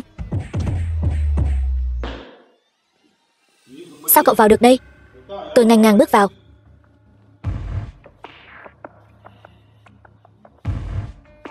Cậu đến đây làm gì? Lô hàng của Lâm gia là do anh giữ lại phải không? Đúng, là tôi giữ lại, thì sao? Trả lô hàng đó ra ngay. Dựa vào cái gì? Cậu nói trả là tôi trả sao? Vương Hắc Long này, sau này còn mặt mũi nào ở Giang Thành nữa? Vậy nếu tôi nói tôi có thể khiến Hắc Long bang biến mất khỏi toàn Giang Thành, anh tin không? Thật nực cười. Hắc Long bang ta ở Giang Thành ngạo nghễ 20 năm không ngã, chỉ bằng một thằng nhóc như cậu. Cậu lấy tự tin ở đâu ra? Cậu ăn gan hùm mật gấu rồi hả?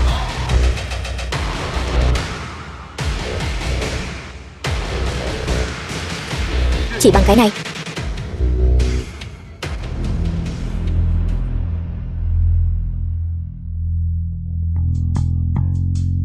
Chân khí ngoại phóng.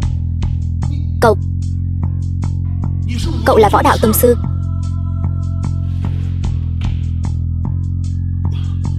Tôi có mắt như mù. Đắc tội với tông sư, mong tông sư thứ lỗi. Ta hỏi cậu, cậu có nguyện thần phục ta không? Hắc Long bang ta sau này sẽ lấy tông sư làm tôn. Được, vậy thì trả lô hàng của Lâm gia ra ngay. Vâng. Ngoài ra chuẩn bị thêm 10 triệu để bồi thường cho Lâm gia. Vâng.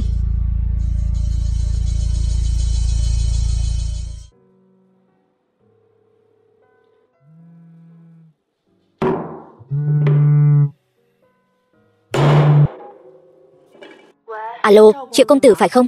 Tôi có việc muốn nhờ anh giúp. Không ngờ Lâm đại tiểu thư lại chủ động gọi điện cho tôi. Có chuyện gì? Cứ nói. Hắc Long bang giữ lại một lô hàng của nhà chúng tôi. Diệp Phàm biết chuyện nên đã đến đó một mình. Tôi lo anh ấy sẽ gặp chuyện. Là tên khốn đó hả? Vậy thì xin lỗi, việc này e là tôi không giúp được. Hắn ta cướp vợ tôi còn mong hắn ngủm đi cho vừa. Triệu công tử, anh không nể mặt tăng thì cũng nể mặt Phật chứ. Coi như tôi cầu xin anh, cầu xin tôi. Vậy cô có gì để bày tỏ không? Chỉ cần Diệp Phàm còn sống trở về, tôi nguyện ý vì anh làm bất cứ chuyện gì. Làm bất cứ chuyện gì sao? Đúng. Được, chỉ cần câu nói này của cô là đủ. Vậy cô cứ chờ tin tốt của tôi đi. Vương Hắc Long. Vương Hắc Long, Diệp Phàm đến chỗ anh chưa? Triệu Vân Hiên, cậu cố tình muốn hại tôi phải không? Từ nay về sau, Hắc Long bang chúng ta và Triệu gia các cậu ân đoạn nghĩa tuyệt. Hắc Long ca, rốt cuộc đã xảy ra chuyện gì? Alo.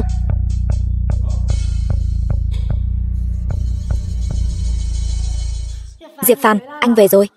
Anh không sao chứ? Có bị thương không? Tôi không sao. Không ngờ nha, không ngờ cậu lại bình an vô sự trở về. Lão Lâm, sao ông vẫn chưa hiểu ra vậy? Cậu ta chắc chắn còn chưa vào được cửa Hắc Long bang nữa. Ý gì? Chưa đi chứ gì. Làm màu thôi. Mẹ nhìn con này bình an vô sự trở về, sao con có cảm giác mẹ như là rất không vui. Bớt nói nhảm. Nhà họ Lâm ta cần là lô hàng bị niêm phong kia. Tính đến thời điểm hiện tại, nhà họ Lâm ta vì lô hàng đó mất toi 5 triệu. Trước đó đã nói rõ rồi, ta không phản đối chuyện của ngươi và Thi Vận, nhưng với điều kiện là ngươi phải giải quyết được chuyện lô hàng xong xuôi. Thế mà giờ thì sao? Không những không giải quyết được mà còn mất toi 5 triệu. Nếu ngươi không giải quyết được thì đừng có ở đây trướng mắt. Ai nói con chưa giải quyết? Thư ký. Alo, ông nói lô hàng của tập đoàn chúng ta đã được giải quyết rồi sao? Tốt quá rồi. Được, tôi biết rồi. Lão Lâm, vấn đề thật sự được giải quyết rồi sao? Đúng vậy, quả thật đã được giải quyết rồi. Hay quá. Mẹ, vậy thì mẹ không phản đối chuyện của con và Diệp Phàm nữa chứ? Khoan đã, vấn đề thì được giải quyết rồi, nhưng ai có thể chứng minh là do nó giải quyết chứ? Tôi biết ngay hai người sẽ nói thế này. Nếu đã vậy, Hắc Long bang bồi thường 10 triệu. Hai người có muốn không? 10 triệu? Ngươi còn khiến họ bồi thường nữa hả?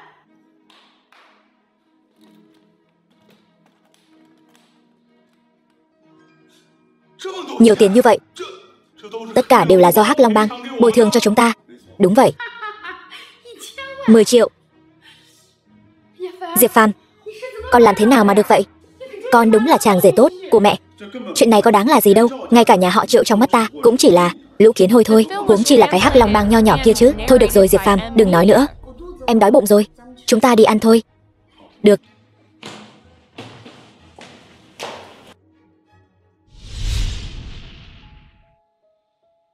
Thi Vận, sao em không ăn, không hợp khẩu vị sao? Diệp Phàm, em muốn nhờ anh một việc. Vợ, giữa chúng ta, nói gì mà, nhờ với không nhờ. Có chuyện gì thì em cứ nói. Sau này chúng ta sống yên ổn, có được không? Anh đừng gây thù chuốc oán với ai nữa, cũng đừng có nói năng bạt mạng nữa.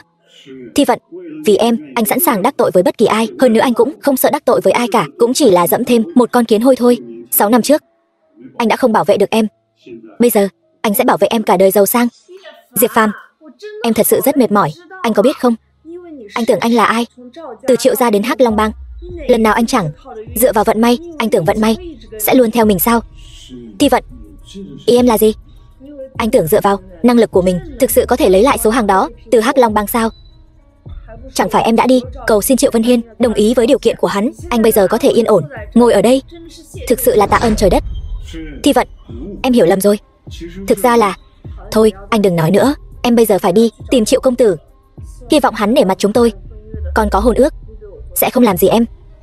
Thi Vận, thật ra chuyện này với Triệu Vân Hiên chẳng có chút liên quan nào. Nếu em không tin, anh bây giờ sẽ lập tức gọi điện cho Vương Hắc Long tới đây. Thôi đủ rồi, em thật sự chịu đủ rồi. Anh đừng có giả vờ nữa. Em không muốn diễn kịch với anh nữa. Thi Vận,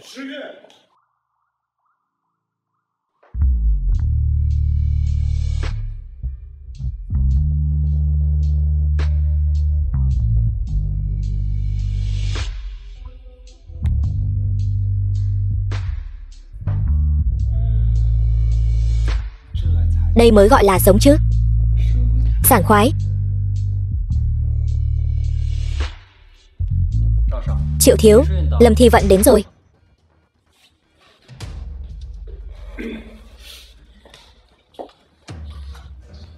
Triệu thiếu, Thi Vận, cô cuối cùng cũng đến rồi. Triệu thiếu, anh gọi tôi đến là để... Thi Vận, lúc trước tôi giúp cô cứu Diệp Phàm, cô đã hứa với tôi, bảo cô làm gì cũng được. Đúng vậy, tôi đã hứa với anh. Nhưng mà nếu Triệu thiếu bảo tôi làm một số việc tôi không thể làm, e là không thể đồng ý. Cô thấy tôi giống loại người đó sao? Giống. Thi Vận, cạn chai rượu này đi. Chuyện giữa chúng ta coi như xong rồi. Thế nào? Yên tâm, tôi sẽ không hại cô đâu. Tôi với cô vẫn luôn là thật lòng. Triệu thiếu, anh biết tôi không uống được rượu. Như đây rượu, Lâm tiểu thư mới một chai rượu, không đến mức đó chứ. Ra ngoài chơi mà, vui vẻ là quan trọng nhất. Tình sâu một hơi cạn. Triệu thiếu, cho Diệp tiểu thư xem nào. Được, hôm nay vui vẻ, tôi sẽ uống với Thi Vận một chén. Được, Triệu thiếu hào phóng.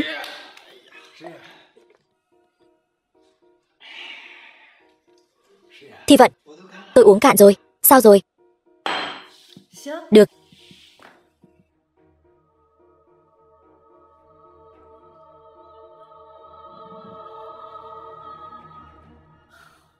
Triệu thiếu, tôi không phải muốn trốn rượu, tôi uống không nổi nữa.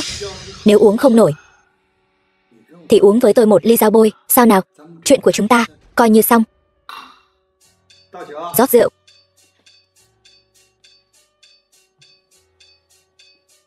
Mấy người đây là biểu cảm gì vậy? Không muốn xem tôi uống dao bôi, chẳng lẽ còn muốn xem cái gì kích thích hơn nữa sao? Ngươi mù hả? Sao lại rót rượu như vậy? Là ngươi. Nếu đã thích uống rượu dao bôi như vậy, tôi uống cùng ngươi thế nào?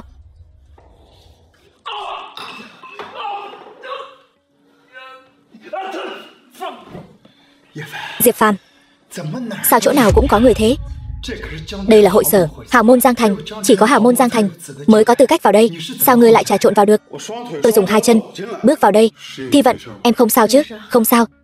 Để em uống rượu này đã, em không muốn nợ ân tình của người nào đó. Em thôi đi.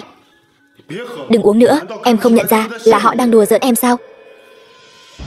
Được, nếu hai người đã đến rồi thì hôm nay không ai được rời khỏi đây cả. Vậy sao? Nếu tôi nhất định phải đi thì ngươi chính là thứ không biết điều. Người đâu? Ngươi sẽ hối hận. Tôi sống đến từng tuổi này mà còn chưa biết hối hận là gì. Vậy thì để tôi dạy cho ngươi biết. Công tử Triệu gia đã đắc tội với tôi. Bây giờ tôi rất tức giận. Hậu quả rất nghiêm trọng. Hiểu chưa? Hiểu. Thằng nhãi, diễn cũng giống thật đấy. Để tôi xem, có phải gọi cho 100860?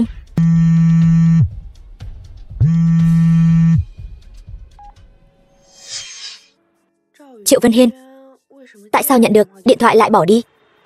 Có lẽ anh ta có việc gì đó. Diệp Phàm, tại sao mỗi lần đều có thể chuyển nguy thành an vậy? Anh có chuyện gì giấu em phải không? Anh có thể giấu trời giấu đất, nhưng không dám giấu vợ yêu của anh. Chỉ có anh là biết nói chuyện. Chí Trung, cháu ngoại của anh ra vẻ ta đây lắm đấy. Hôm nay là tiệc mừng thọ 80 tuổi của chúng ta. Nó lại để những bậc trưởng bối như chúng ta phải đợi nó một mình. Mợ, cháu xin lỗi, trên đường bị tắc xe, cháu đến muộn. Diệp Phàm, ngoại nhớ cháu lắm. Mấy năm nay cháu đi đâu vậy? Mất tích 6 năm rồi. Ngoại ơi, 6 năm nay cháu đi lính, sau đó được quân đội điều đi làm nhiệm vụ đặc biệt, không thể liên lạc với gia đình. Đi lính là việc tốt, lần này về thì làm việc cho tốt vào. Bố mẹ cháu cũng già rồi, tương lai phải dựa vào cháu đấy. Cảm ơn ngoại đã quan tâm. Bà nội, hôm nay là sinh nhật 80 tuổi của bà. Củ nhân sâm 100 năm trường bạch này là cháu nhờ người quen mới mua được. Chúc bà sống lâu trăm tuổi, sức khỏe dồi dào. Mua quà đắt tiền như vậy làm gì? Chỉ cần tấm lòng là đủ rồi. Mẹ, đây là tổ yến vàng quý giá của Đông Nam Á. Chúc mẹ phúc như Đông Hải, thọ tỷ Nam Sơn. Tốt, đều tốt. Quà cáp gì đó không quan trọng, quan trọng là cháu nội cháu ngoại của tôi đều thành tai. Có kẻ nào đó chắc là không đến tay không? Đến ăn trực chứ. Quà của tôi quý giá hơn tất cả mọi người ở đây. Có tiền cũng không mua được, còn có tiền cũng chẳng mua nổi. Vậy tôi muốn xem thử anh họ mang món quà quý giá gì đến đây. Đây chính là quà của tôi. Cái hộp nhỏ xíu này có thể chứa món quà quý giá gì được. Anh đừng có đùa với chúng tôi chứ. Quà gì? Các người mở ra sẽ biết.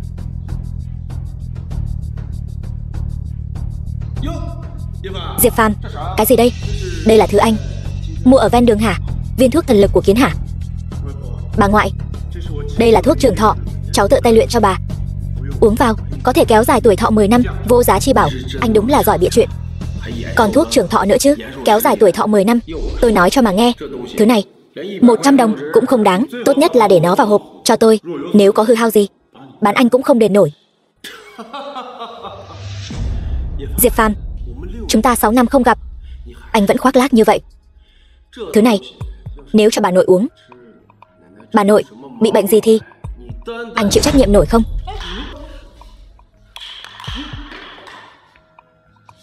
Anh điên hả? Mẹ, thôi được rồi, Diệp Phàm, anh sẽ phải trả giá cho hành vi của anh. Anh bảo tôi trả giá sao? Thân phận của chúng ta khác nhau một trời một vực. Anh chỉ là một tên phế vật, còn tôi là phó tổng giám đốc của tập đoàn Liễu Thị, tập đoàn lớn nhất Giang Thành. Có thể nói là nhất nhân chi hạ, vạn nhân chi thượng. Sao anh có thể khiến tôi trả giá được? Vậy anh có biết ngay cả chủ tịch của tập đoàn Liễu Thị các người, Liễu Bảo Quốc, trước mặt tôi cũng phải ngoan ngoãn chắp tay. Vậy anh giỏi quá ha. Anh nói vậy thì chủ tịch của chúng tôi đến đây còn phải quỳ lại anh. Anh cũng xứng sao? Anh cũng xứng nhắc đến tên của chủ tịch chúng tôi trước mặt chủ tịch của chúng tôi. Anh còn không bằng một con cờ hó. Vậy anh có tin tôi gọi điện ngay cho chủ tịch của các người, bảo ông ta đích thân đến đây cụng ly với tôi không? Diệp Phàm, đủ rồi. Rốt cuộc cậu muốn giả vờ đến bao giờ? Tôi giả vờ? Tôi giả vờ cái gì? Cậu thật là cao ngạo viễn vông, tâm cao khí ngạo. Cậu không thể nào thực tế một chút, từng bước là một người tốt sao? Đợi đến khi các người biết được thân phận thật sự của tôi, sẽ chỉ biết cúi đầu trước tôi. Cậu có thân phận gì? Mợ chẳng lẽ không thể tin tưởng tôi một lần sao? Tôi làm sao tin tưởng cậu được? Diệp Phàm, cậu chính là một tên khốn nạn, cầm thú. Vợ, đây rốt cuộc là chuyện gì đã xảy ra vậy? Ông có biết Tuyết Nghi hôm nay tại sao không đến không? Nó nói với tôi, cậu ấy đã cưỡng bức nó. Diệp Phàm, nó là em họ của cậu đấy. Sao cậu có thể ra tay được? Tôi không có. Mợ nghe cháu giải thích. Cậu giải thích cái gì? Tuyết Nghi đã nói hết với tôi rồi. Tôi vốn dĩ không muốn nói, nhưng mà chuyện này giống như một tảng đá lớn đè nặng trong lòng tôi, đè đến mức tôi thở không nổi. Cầm thú, súc sinh, đó là em họ của cậu đấy. Sao cậu có thể làm ra chuyện như vậy với em họ của mình? Cậu còn là người nữa không? Con trai, đây rốt cuộc là chuyện gì vậy? Nhà chúng ta tuy nghèo, nhưng con cũng không thể làm chuyện như vậy với em họ của con. Mẹ, con bị họ vu oan. Ai vu oan ngươi? Con gái tôi dùng trinh tiết của mình để vu oan cho ngươi sao? Thôi được rồi, đừng cãi nhau nữa. Xuân Hoa, con có thể nói rốt cuộc là chuyện gì đã xảy ra không?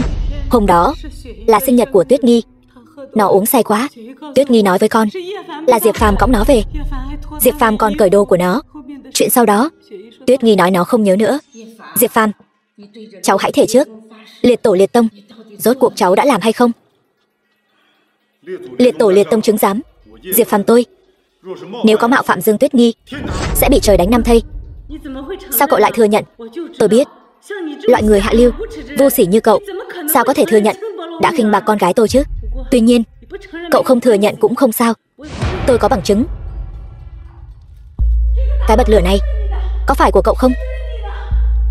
Trên này có dấu vân tay của cậu. Là của tôi. Diệp Phàm, cháu còn gì để nói nữa không? Sự việc là như thế này. Hôm đó Tuyết Nghi uống say quá. Tôi thấy Vương Vũ và Lưu Cường kéo cô ấy vào xe. Thế là tôi bám theo sau bọn họ. Đợi đến khi họ về nhà, tôi phát hiện ra họ có ý đồ xấu với Tuyết Nghi. Chính tôi đã cứu cô ấy, sau đó đưa Tuyết Nghi về nhà. Còn tại sao tôi lại ôm Tuyết Nghi? Là bởi vì bọn họ đã bỏ thuốc Tuyết Nghi. Tôi cởi đồ của Tuyết Nghi là bởi vì tôi phải giải độc cho cô ấy. Được. Bịa đặt. Cậu bịa đặt giỏi thật đấy. Cậu còn biết luyện đan, cậu còn biết giải độc nữa. Cậu định phi thăng thành tiên hả? Cậu là thần tiên trên trời sao? Được lắm, Diệp Phàm. Cậu không những không thừa nhận cưỡng bức con gái tôi, mà còn vu oan cho Vương thiếu gia. Tôi thấy nên đưa cậu đến đồn cảnh sát. Thật hay giả? Gọi Vương Vũ đến đây là biết ngay. Được. Bây giờ tôi sẽ gọi điện cho Vương Vũ. Nhưng mà tôi nói trước, nếu chuyện này thật sự là do cậu làm, tôi sẽ báo cảnh sát. Tùy mợ. Alo, Vương thiếu gia phải không? Hôm nay là sinh nhật 80 tuổi của mẹ bác. Cậu xem có rảnh đến đây một chuyến không? Cái gì? Sinh nhật 80 tuổi của mẹ bác? Chuyện này sao? Sao không nói sớm với tôi? Tôi chưa chuẩn bị gì cả.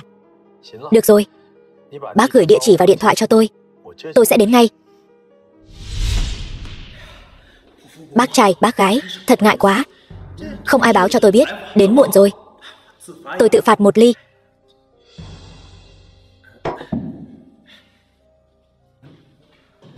Bà ơi, bà đừng giận mà. Không phải không ai báo cho tôi nên mới đến muộn. Đúng rồi, tôi có chuẩn bị quà sinh nhật cho bà. Cái hộp này chắc chắn thật. Đây chính là vòng ngọc bích. Thật. Bà ơi, chúc bà sống lâu trăm tuổi, phúc như Đông Hải, con cháu đầy đàn.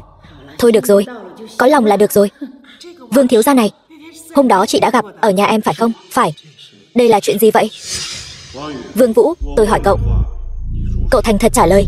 Nếu cậu nói dối dù chỉ nửa lời, tôi sẽ cho cậu biết tay. Hỏi tôi. Hỏi tôi cái gì? Cậu thật là kỳ quặc. Sau bữa tiệc hôm đó, cậu đã làm gì cô ấy? Tôi đã làm gì? Tôi có làm gì đâu. Cậu thật là kỳ quặc. Tốt nhất cậu nên cân nhắc rõ ràng rồi nói. Diệp Phàm, ngươi còn muốn dùng nhục hình bức cung sao? Ngươi cưỡng bức Tuyết Nghi, bây giờ muốn vu oan giá họa cho Vương thiếu sao? Cái gì? Ngươi nói ai cưỡng bức Tuyết Nghi? Chính là hắn, chính là tên cầm thú này. Ngươi cái đồ xúc sinh không bằng này, ngươi vậy mà dám cưỡng bức Tuyết Nghi, Hôm nay ta phải thay Tuyết Nghi dạy dỗ tên khốn kiếp nhà ngươi một trận. Buông ra, buông cái con khỉ. Ta nói cho ngươi biết, ngươi tự mình làm chuyện gì, tự mình trong lòng rõ ràng. Còn nữa, ngươi là cái thứ gì mà cũng xứng ra tay với ta? Ta nói cho ngươi biết, tất cả những chuyện này đều là do tên cầm thú này làm ra. Diệp Phàm, ngươi đừng đổ oan cho Vương Thiếu nữa. Ta sẽ báo cảnh sát ngay bây giờ. Đừng, ngươi đừng báo cảnh sát. Nếu ngươi báo cảnh sát, Diệp Phàm, cả đời này sẽ bị hủy hoại mất. Chúng ta đều là người một nhà. Van cầu ngươi, hãy cho nó một cơ hội sửa sai đi. Van cầu ngươi đó. Người một nhà. Lúc con trai ngươi cưỡng bức con gái ta, có nghĩ đến chúng ta là người một nhà không? Có lẽ nó nhất thời hồ đồ, làm sai chuyện. Ngươi hãy cho nó một cơ hội, được không? Con trai, con mau đi đi. Đi càng xa càng tốt. Kỳ Kỳ, mẹ sẽ thay con chăm sóc nó. Mẹ, không cần cầu xin bọn họ, không sao đâu. Diệp Phàm, ta vẫn luôn nghĩ ngươi là đứa trẻ ngoan. Ta không biết người mất tích 6 năm nay rốt cuộc đã trải qua những gì. Tại sao lại biến thành người như vậy? Ta không dám tin. Người làm tổn thương Tuyết Nghi sâu sắc nhất lại chính là người thân thiết nhất của nó. Trong lòng ta, Tuyết Nghi từ nhỏ đã là em gái ta. Ta không nỡ lòng nào làm nó tổn thương. Ta càng không cho phép bất cứ ai làm tổn thương nó. Nếu ta thật sự đã làm chuyện đó với Tuyết Nghi, không cần ngươi báo cảnh sát, ta sẽ tự kết liễu bản thân. Tự kết liễu bản thân là đủ rồi sao? Kẻ như ngươi nên xuống 18 tầng địa ngục. Đúng, xuống 18 tầng địa ngục. Diệp Phàm, sao ngươi có thể làm ra chuyện trái đạo lý, đại nghịch bất đạo như vậy? Chẳng lẽ các người đều không tin ta sao?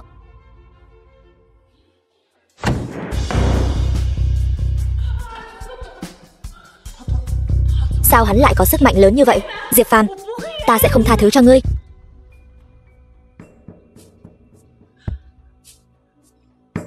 Hoa Thần Y, sao ngài lại đến đây?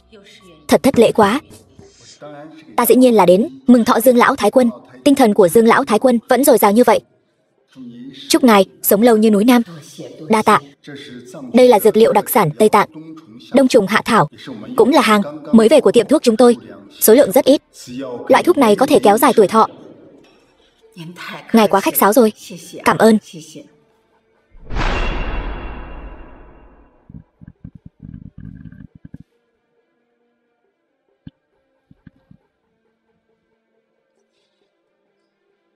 Không thể nào. Không thể nào. Là thật. Không ngờ lão phu còn sống mà lại được gặp bảo bối này. Lão phu mất cũng không tiếc. Chân phẩm tuyệt thế. Hoa Thần Y, viên thuốc này thật sự hữu dụng sao? Lão thái quân, viên thuốc này là do ai bào chế? Mau đưa ta đi gặp hắn. Xin ngài. Tôi quỳ xuống cho ngài cũng được. Hoa Thần Y, rốt cuộc là chuyện gì vậy? Viên thuốc này là thần đan thượng cổ, diên thọ đơn. Uống một viên có thể kéo dài tuổi thọ 10 năm. 10 năm. Ta cũng chỉ thấy trong cổ tịch, hiếm như lông phượng sừng lân. Những năm nay ta vẫn luôn dốc sức tìm hiểu công thức của loại đan dược này.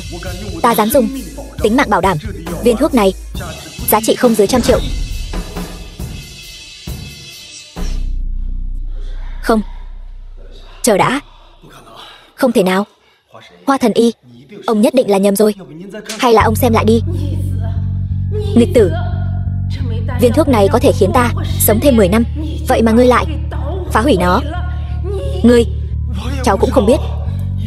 Đúng rồi, nhất định là Diệp Phàm trộm. Là hắn ta trộm. Mọi người đã nghe nói về Tiệt Tiên Tôn chưa?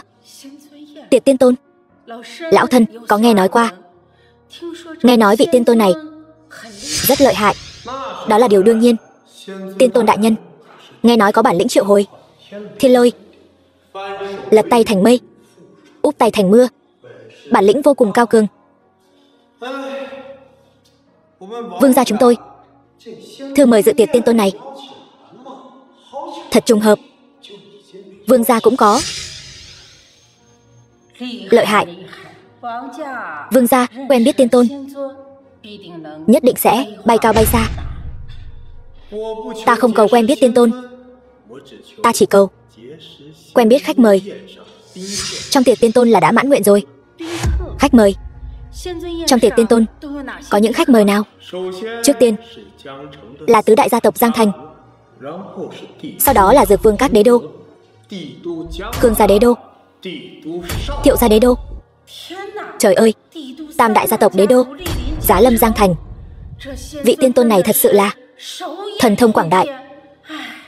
Lão thân, giá mà có cơ hội diện kiến tiên tôn thì tốt biết mấy. Chuyện này dễ thôi. Vương gia chúng tôi có 2 tấm vé vào cửa. Chúng tôi tặng bà 1 tấm.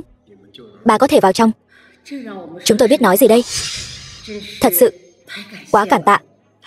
Cảm tạ gì chứ? Với mối quan hệ giữa tôi và Tuyết Nghi, chúng ta sau này đều là người một nhà cả. Đừng khách sáo. Phải rồi, không thể để Diệp Phàm đi được. Tôi ghét nhất loại kẻ cưỡng bức này. Chuyện này cậu cứ yên tâm. Diệp Phàm đã bị tôi đuổi ra khỏi nhà rồi. Cha, con dò la được một tin quan trọng. Đừng vội, từ từ nói. Có tin gì? Vị Diệp tiên tôn kia nghe nói đang ở biệt thự đế vương. Đó là lễ vật ra mắt mà Liễu gia tặng cho ngài ấy. Con mau chóng mang lễ vật đã chuẩn bị đến biệt thự đế vương bái kiến Diệp tiên tôn. Được, cha, con đi ngay bây giờ.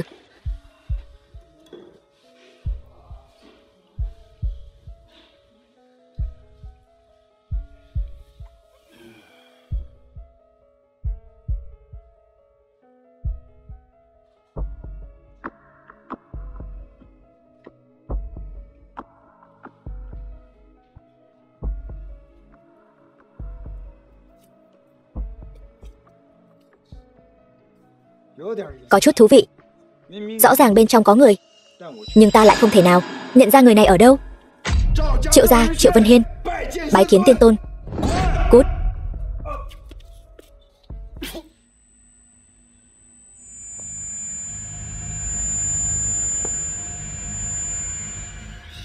Tiên tôn quả nhiên lợi hại. Chỉ một tiếng sư tử hống đã đánh ta trọng thương. May mà có hộ mạnh ngọc bội cha tặng, nếu không ta chắc chắn đã mất mạng. Bây giờ ta nhất định phải khiến ngươi quy phục Triệu gia ta. Sao rồi?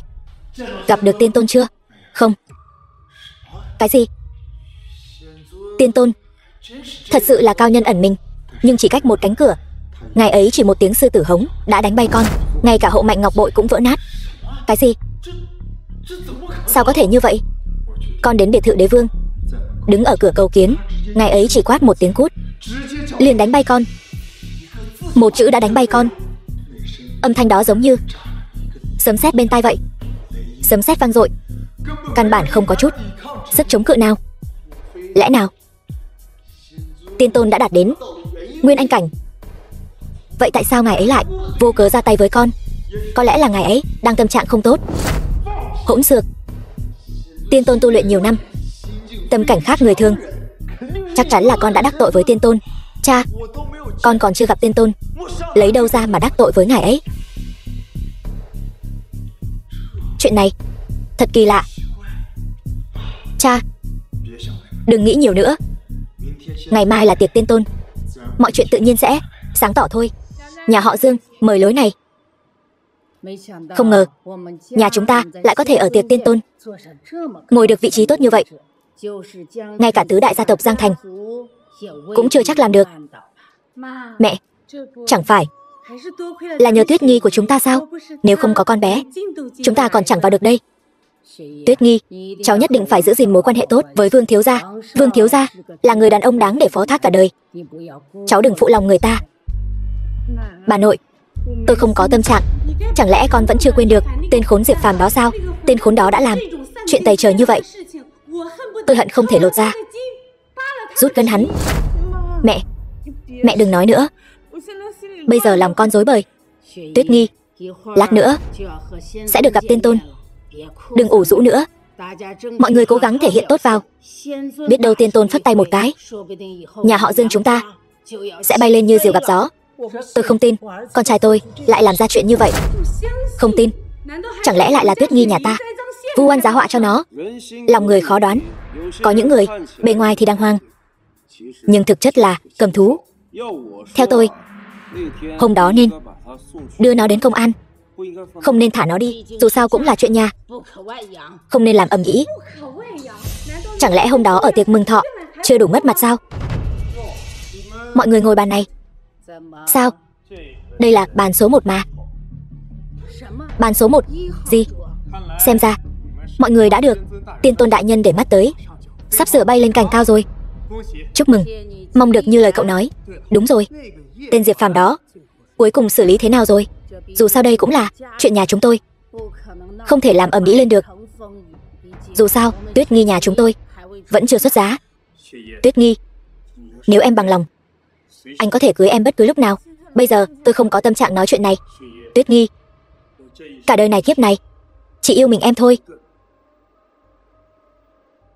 Hãy gả cho anh. Xin lỗi, bây giờ tôi chưa thể đồng ý với anh. Vương thiếu gia chỗ nào không xứng với con. Mẹ đừng nói nữa. Bây giờ lòng tôi rối bời. Tất cả là tại tên khốn Diệp Phàm.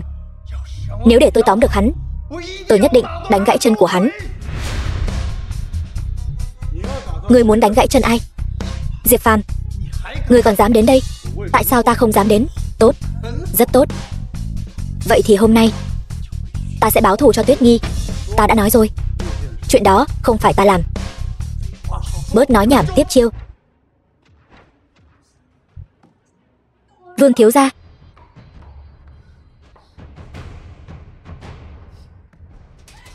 Diệp Phàm, ngươi quá đáng lắm rồi. Diệp Phàm, ngươi rốt cuộc có làm hay không chuyện đó? Thi Vận, ngay cả muội cũng không tin ta sao? Bây giờ nhân chứng vật chứng đều có đủ, ngươi bảo ta làm sao tin ngươi được? Chờ một chút, sự thật sẽ rõ ràng. Diệp Phàm, ngươi không có thiếp mời, làm sao lọt vào được đây? Còn phải nói sao? Chắc chắn là bám theo nhà họ Dương mà vào đây. Ta đến đây cần gì thiếp mời? Không cần thiếp mời. Ngươi tưởng ngươi là Tiên Tôn đại nhân sao? Nói đúng lắm, ta chính là Diệp Tiên Tôn. Ngươi là thằng khốn, đồ cầm thú không bằng. Ngươi còn dám nói mình là Tiên Tôn? Ngươi không sợ mất đầu sao? Mất đầu? Kẻ mất đầu là ngươi mới đúng. Ngươi nói vậy là có ý gì? Ta không nói đùa. Cái đầu của ngươi thực sự sắp rơi rồi đấy. Đây là Tiên Tôn Yến. Đừng có mà nói nhảm. Ta cho ngươi 3 giây cuối cùng, nói cho ta biết ai đã cưỡng bức Tuyết Nghi. Ta không biết. Kẻ cưỡng bức Tuyết Nghi không phải là ngươi sao? Ngươi tên Đô Đê Tiện. 3, 2, 1. Đây là Tiên Tôn Yến. Ngươi dám?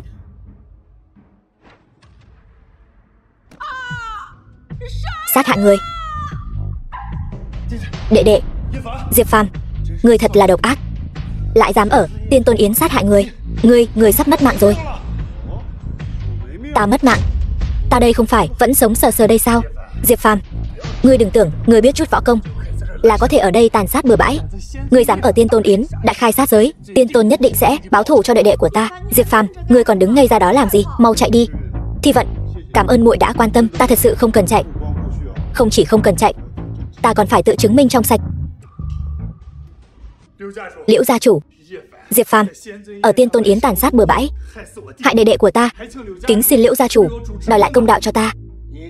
Nếu đệ đệ của ngươi thật sự vô tội, ta nhất định sẽ đòi lại công đạo. Nhưng nếu hắn tội đáng ngủm thì sao? Liễu gia chủ, ngươi có ý gì? Vương thiếu, ta đã chuẩn bị xong. Thân hình người đàn bà này quả là không tồi, ta thích. Ai đó?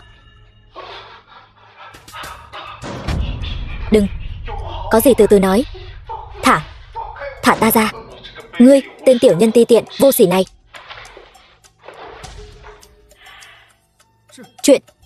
Chuyện này sao có thể? Bây giờ xem ra sự thật đã rõ ràng. Vương Vũ là tội đáng ngủm, còn Diệp Phàm là trừ hại cho dân. Tiên Tôn chúng ta tuyệt đối sẽ không bỏ qua bất kỳ một kẻ xấu nào, cũng sẽ không oan uổng bất kỳ người tốt nào. Xin lỗi anh họ, là em hiểu lầm rồi. Xin huynh hãy tha thứ cho em. Ngươi đứng dậy đi. Không biết thì không có tội. Vậy huynh thật sự có thể tha thứ cho em sao? Ta tha thứ cho ngươi. Tất cả chỉ là hiểu lầm. Diệp Phàm, Diệp Phàm, tôi không nên sống. Mợ đừng nói gì nữa. Tôi sẽ không trách họ. Có vài chuyện nói rõ ràng là được rồi. Tôi đã nói rồi mà. Diệp tiên sinh làm sao có thể làm ra chuyện như vậy? Đáng thương thay, có người có mắt không thấy Thái Sơn. Oan uổng cho Diệp tiên sinh. Liễu tiểu thư, cô có ý gì? Ý tôi là gì hả? Tôi không có ý gì khác. Tôi chỉ là cảm thấy Lâm tiểu thư và Diệp tiên sinh hoàn toàn không xứng đôi. Xứng hay không đâu đến lượt cô nói. Tôi không chê anh ấy. Không, Lâm tiểu thư, e là cô hiểu lầm rồi. Ý tôi vừa rồi là chính cô hoàn toàn không xứng với Diệp tiên sinh. Chỉ có người như tôi, thiên chi kiêu nữ, mới xứng với Diệp tiên sinh. Cha tôi là thủ phủ Giang Thành. Liễu gia chúng tôi lại là đại gia tộc đứng đầu Giang Thành, tài sản chục tỷ, nhân mạch chính trị thương mại lại càng nhiều vô số kể. Cô nói đi, dùng điều kiện gì mới có thể nhường Diệp tiên sinh cho tôi? Nhường cho cô muốn có được Diệp Phàm đến vậy sao? Chỉ cần có được Diệp Phàm, tôi có thể bất chấp tất cả. Liễu tiểu thư, tình cảm không phải dùng tiền bạc để đo lường. Diệp Phàm chọn tôi cũng không có lý do từ bỏ anh ấy. Hơn nữa, chúng tôi là yêu nhau thật lòng. Tốt lắm. Diệp tiên sinh, anh thật sự tìm được một người vợ tốt. Cứ coi như lời tôi vừa nói chưa từng nói. Chúc mừng Diệp tiên sinh, hiểu lầm được hóa giải, ai nấy đều vui mừng. Liễu lão, hai người quen nhau còn hơn cả quen biết. Diệp Phàm đã cứu mạng tôi. Cậu ấy đã chữa khỏi bệnh nan y của tôi. Diệp Phàm, thì ra cậu thật sự biết y thuật. Chứ cô nghĩ đan dược tôi đưa cho bà nội từ đâu mà có? Trời đất. Để tôi giới thiệu một chút. Vị Diệp Phàm này là cháu ngoại tôi. Xem ra Dương gia là hậu kế hữu nhân rồi. Liễu lão quá khen rồi. Đúng rồi Liễu lão, xin hỏi Diệp tiên tôn khi nào đến? Tiên tôn đã đến rồi. Tiên tôn đã ở trong yến tiệc này rồi. Đúng, xa tận chân trời, gần ngay trước mắt. Tiên tôn có thể ở trong yến tiệc này mà không bị phát hiện. Xem ra trong yến tiệc này không có người nào từng gặp hắn. Nghĩ lại, thật là chân nhân bất lộ tướng. Lại có bao nhiêu người cả đời này có thể diện kiến tiên tôn cơ chứ? Lão thân hôm nay thật may mắn. Nghe nói tiên tôn không chỉ là võ đạo tông sư, còn là cái thế thần y, đồng thời kiêm bị nhiều loại pháp lực, có thể hô phong hoán vũ, triệu hoán thiên lôi, khuất phục ba đại gia tộc mạnh nhất Long Quốc. Hơn nữa, tuổi của hắn hình như còn chưa tới 30 tuổi. Khuôn mặt quen thuộc khá nhiều. Xem ra nhân vật có máu mặt ở Giang Thành đều đã đến cả rồi. Triệu công tử, lão thái quân, đây chẳng phải là Diệp Phàm sao? Sao? Cái tiên tôn yến này, phế vật như ngươi cũng có tư cách tham gia sao? Loại rác rưởi như ngươi cũng có thể tham gia. Ta tại sao không thể tham gia? Ngươi, hôm nay là tiên tôn yến, ta không động dùng vũ lực, nhưng ngươi cứ chờ đấy. Đế đô Dược Vương Lục Vô Nhai đến. Đế đô Khương gia Khương Hoành Độ đến. Đế đô Thiệu gia Thiệu Di Thi đến.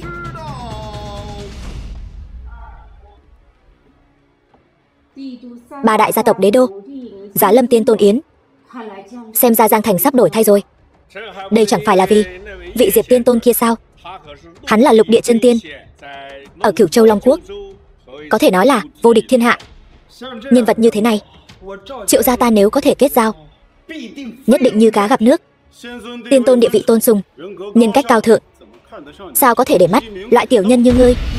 Ngươi nói vậy chẳng khác nào ngươi quen biết tiên tôn.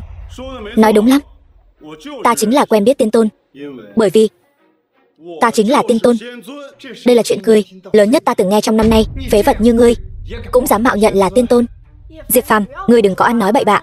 Chẳng lẽ ngươi không cần mạng nữa sao? Ngươi chắc là uống nhầm thuốc rồi, cẩn thận mất mạng đấy. Kẻ mất mạng là ngươi mới đúng. Ta mất mạng. Ta thân là con trai của Triệu gia, một trong tứ đại gia tộc Giang Thành, không nói là quyền thế ngập trời, ít nhất cũng là phú giáp thiên hạ. Ở Giang Thành này, ai dám động đến một sợi tóc của ta? Triệu Vân Hiên, Triệu gia các ngươi cướp vợ ta, hạ độc con gái ta, đánh gãy hai chân cha ta, âm mưu hãm hại ta, định dìm ta xuống sông. Món nợ này ta vẫn chưa tính với ngươi. Đồ phế vật như ngươi, lấy mạng thì đã lấy mạng rồi, cũng như dẫm một con kiến vậy thôi. Ngươi còn có thể làm gì ta? Hay cho câu dầu nước đố đổ vách, hay cho từ bá đạo? Ta thích nhất là đạp những kẻ phế vật như các ngươi dưới chân. Ta nói thật cho ngươi biết, đợi ta nịnh bợ được Diệp tiên tôn, thứ nhất sẽ ra tay với ngươi. Đừng tưởng núp sau lưng Liễu gia là ta không dám động đến ngươi. E rằng ngươi không thấy được ngày đó đâu. Ngươi có ý gì? Ta cho ngươi 3 giây, quỳ xuống cầu xin ta tha thứ cho ngươi, cũng cho Triệu gia của ngươi, tìm một con đường sống. Nếu ta không hiểu sai, ta không lập tức quỳ xuống xin lỗi, ngươi sẽ diệt Triệu gia ta, phải không? Không sai, thật lợi hại. Chưa nói đến Triệu gia ta, lát nữa sẽ trực tiếp đối mặt với vị Diệp Tiên Tôn, một bước lên trời. Chỉ riêng cơ nghiệp của Triệu gia ta đứng vững ở Giang Thành 50 năm không ngã, ngươi lấy gì mà diệt Triệu gia ta? Nhờ cái miệng thối của ngươi sao? Đồ không biết sinh tử. Ta nói lại lần cuối, ta cho ngươi 3 giây, quỳ xuống cho ta. Điên rồi, ta thấy ngươi hoàn toàn điên rồi.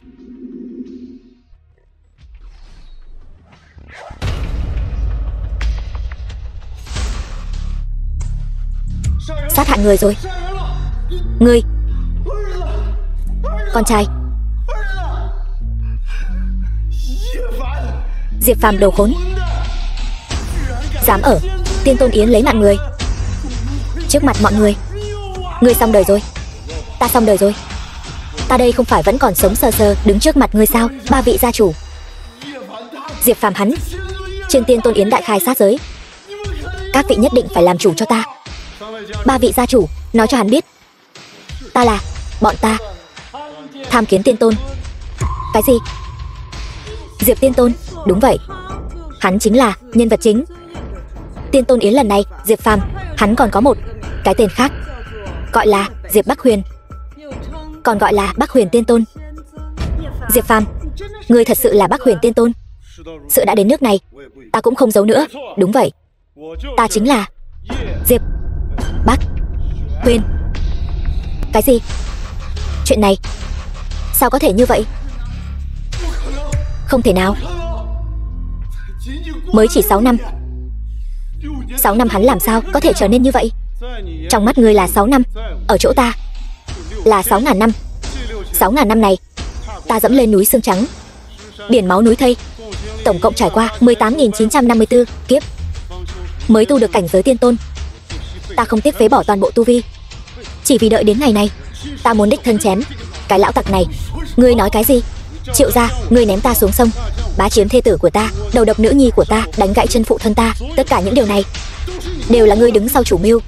Ta không báo mối thù này, thể không làm người. Diệp Phàm không. Diệp Bắc Huyền không. Diệp Tiên Tôn, ngươi tha cho ta đi. Ngươi tha cho ta cái mạng này đi. Ta kiếp sau làm trâu cho ngươi. Ngươi muốn ta làm gì, ta liền làm cái đó. Làm người không tốt sao? Sao cứ phải làm súc vật? Kiếp sau đi. Chúc mừng Tiên Tôn, công đức viên mãn. Thi Vận, ta đã nói sẽ hứa cho nàng một đời vinh hoa. Lần trước ta nợ nàng một lần cầu hôn, lần này bù lại cho nàng. Lâm Thi Vận, lấy ta nha.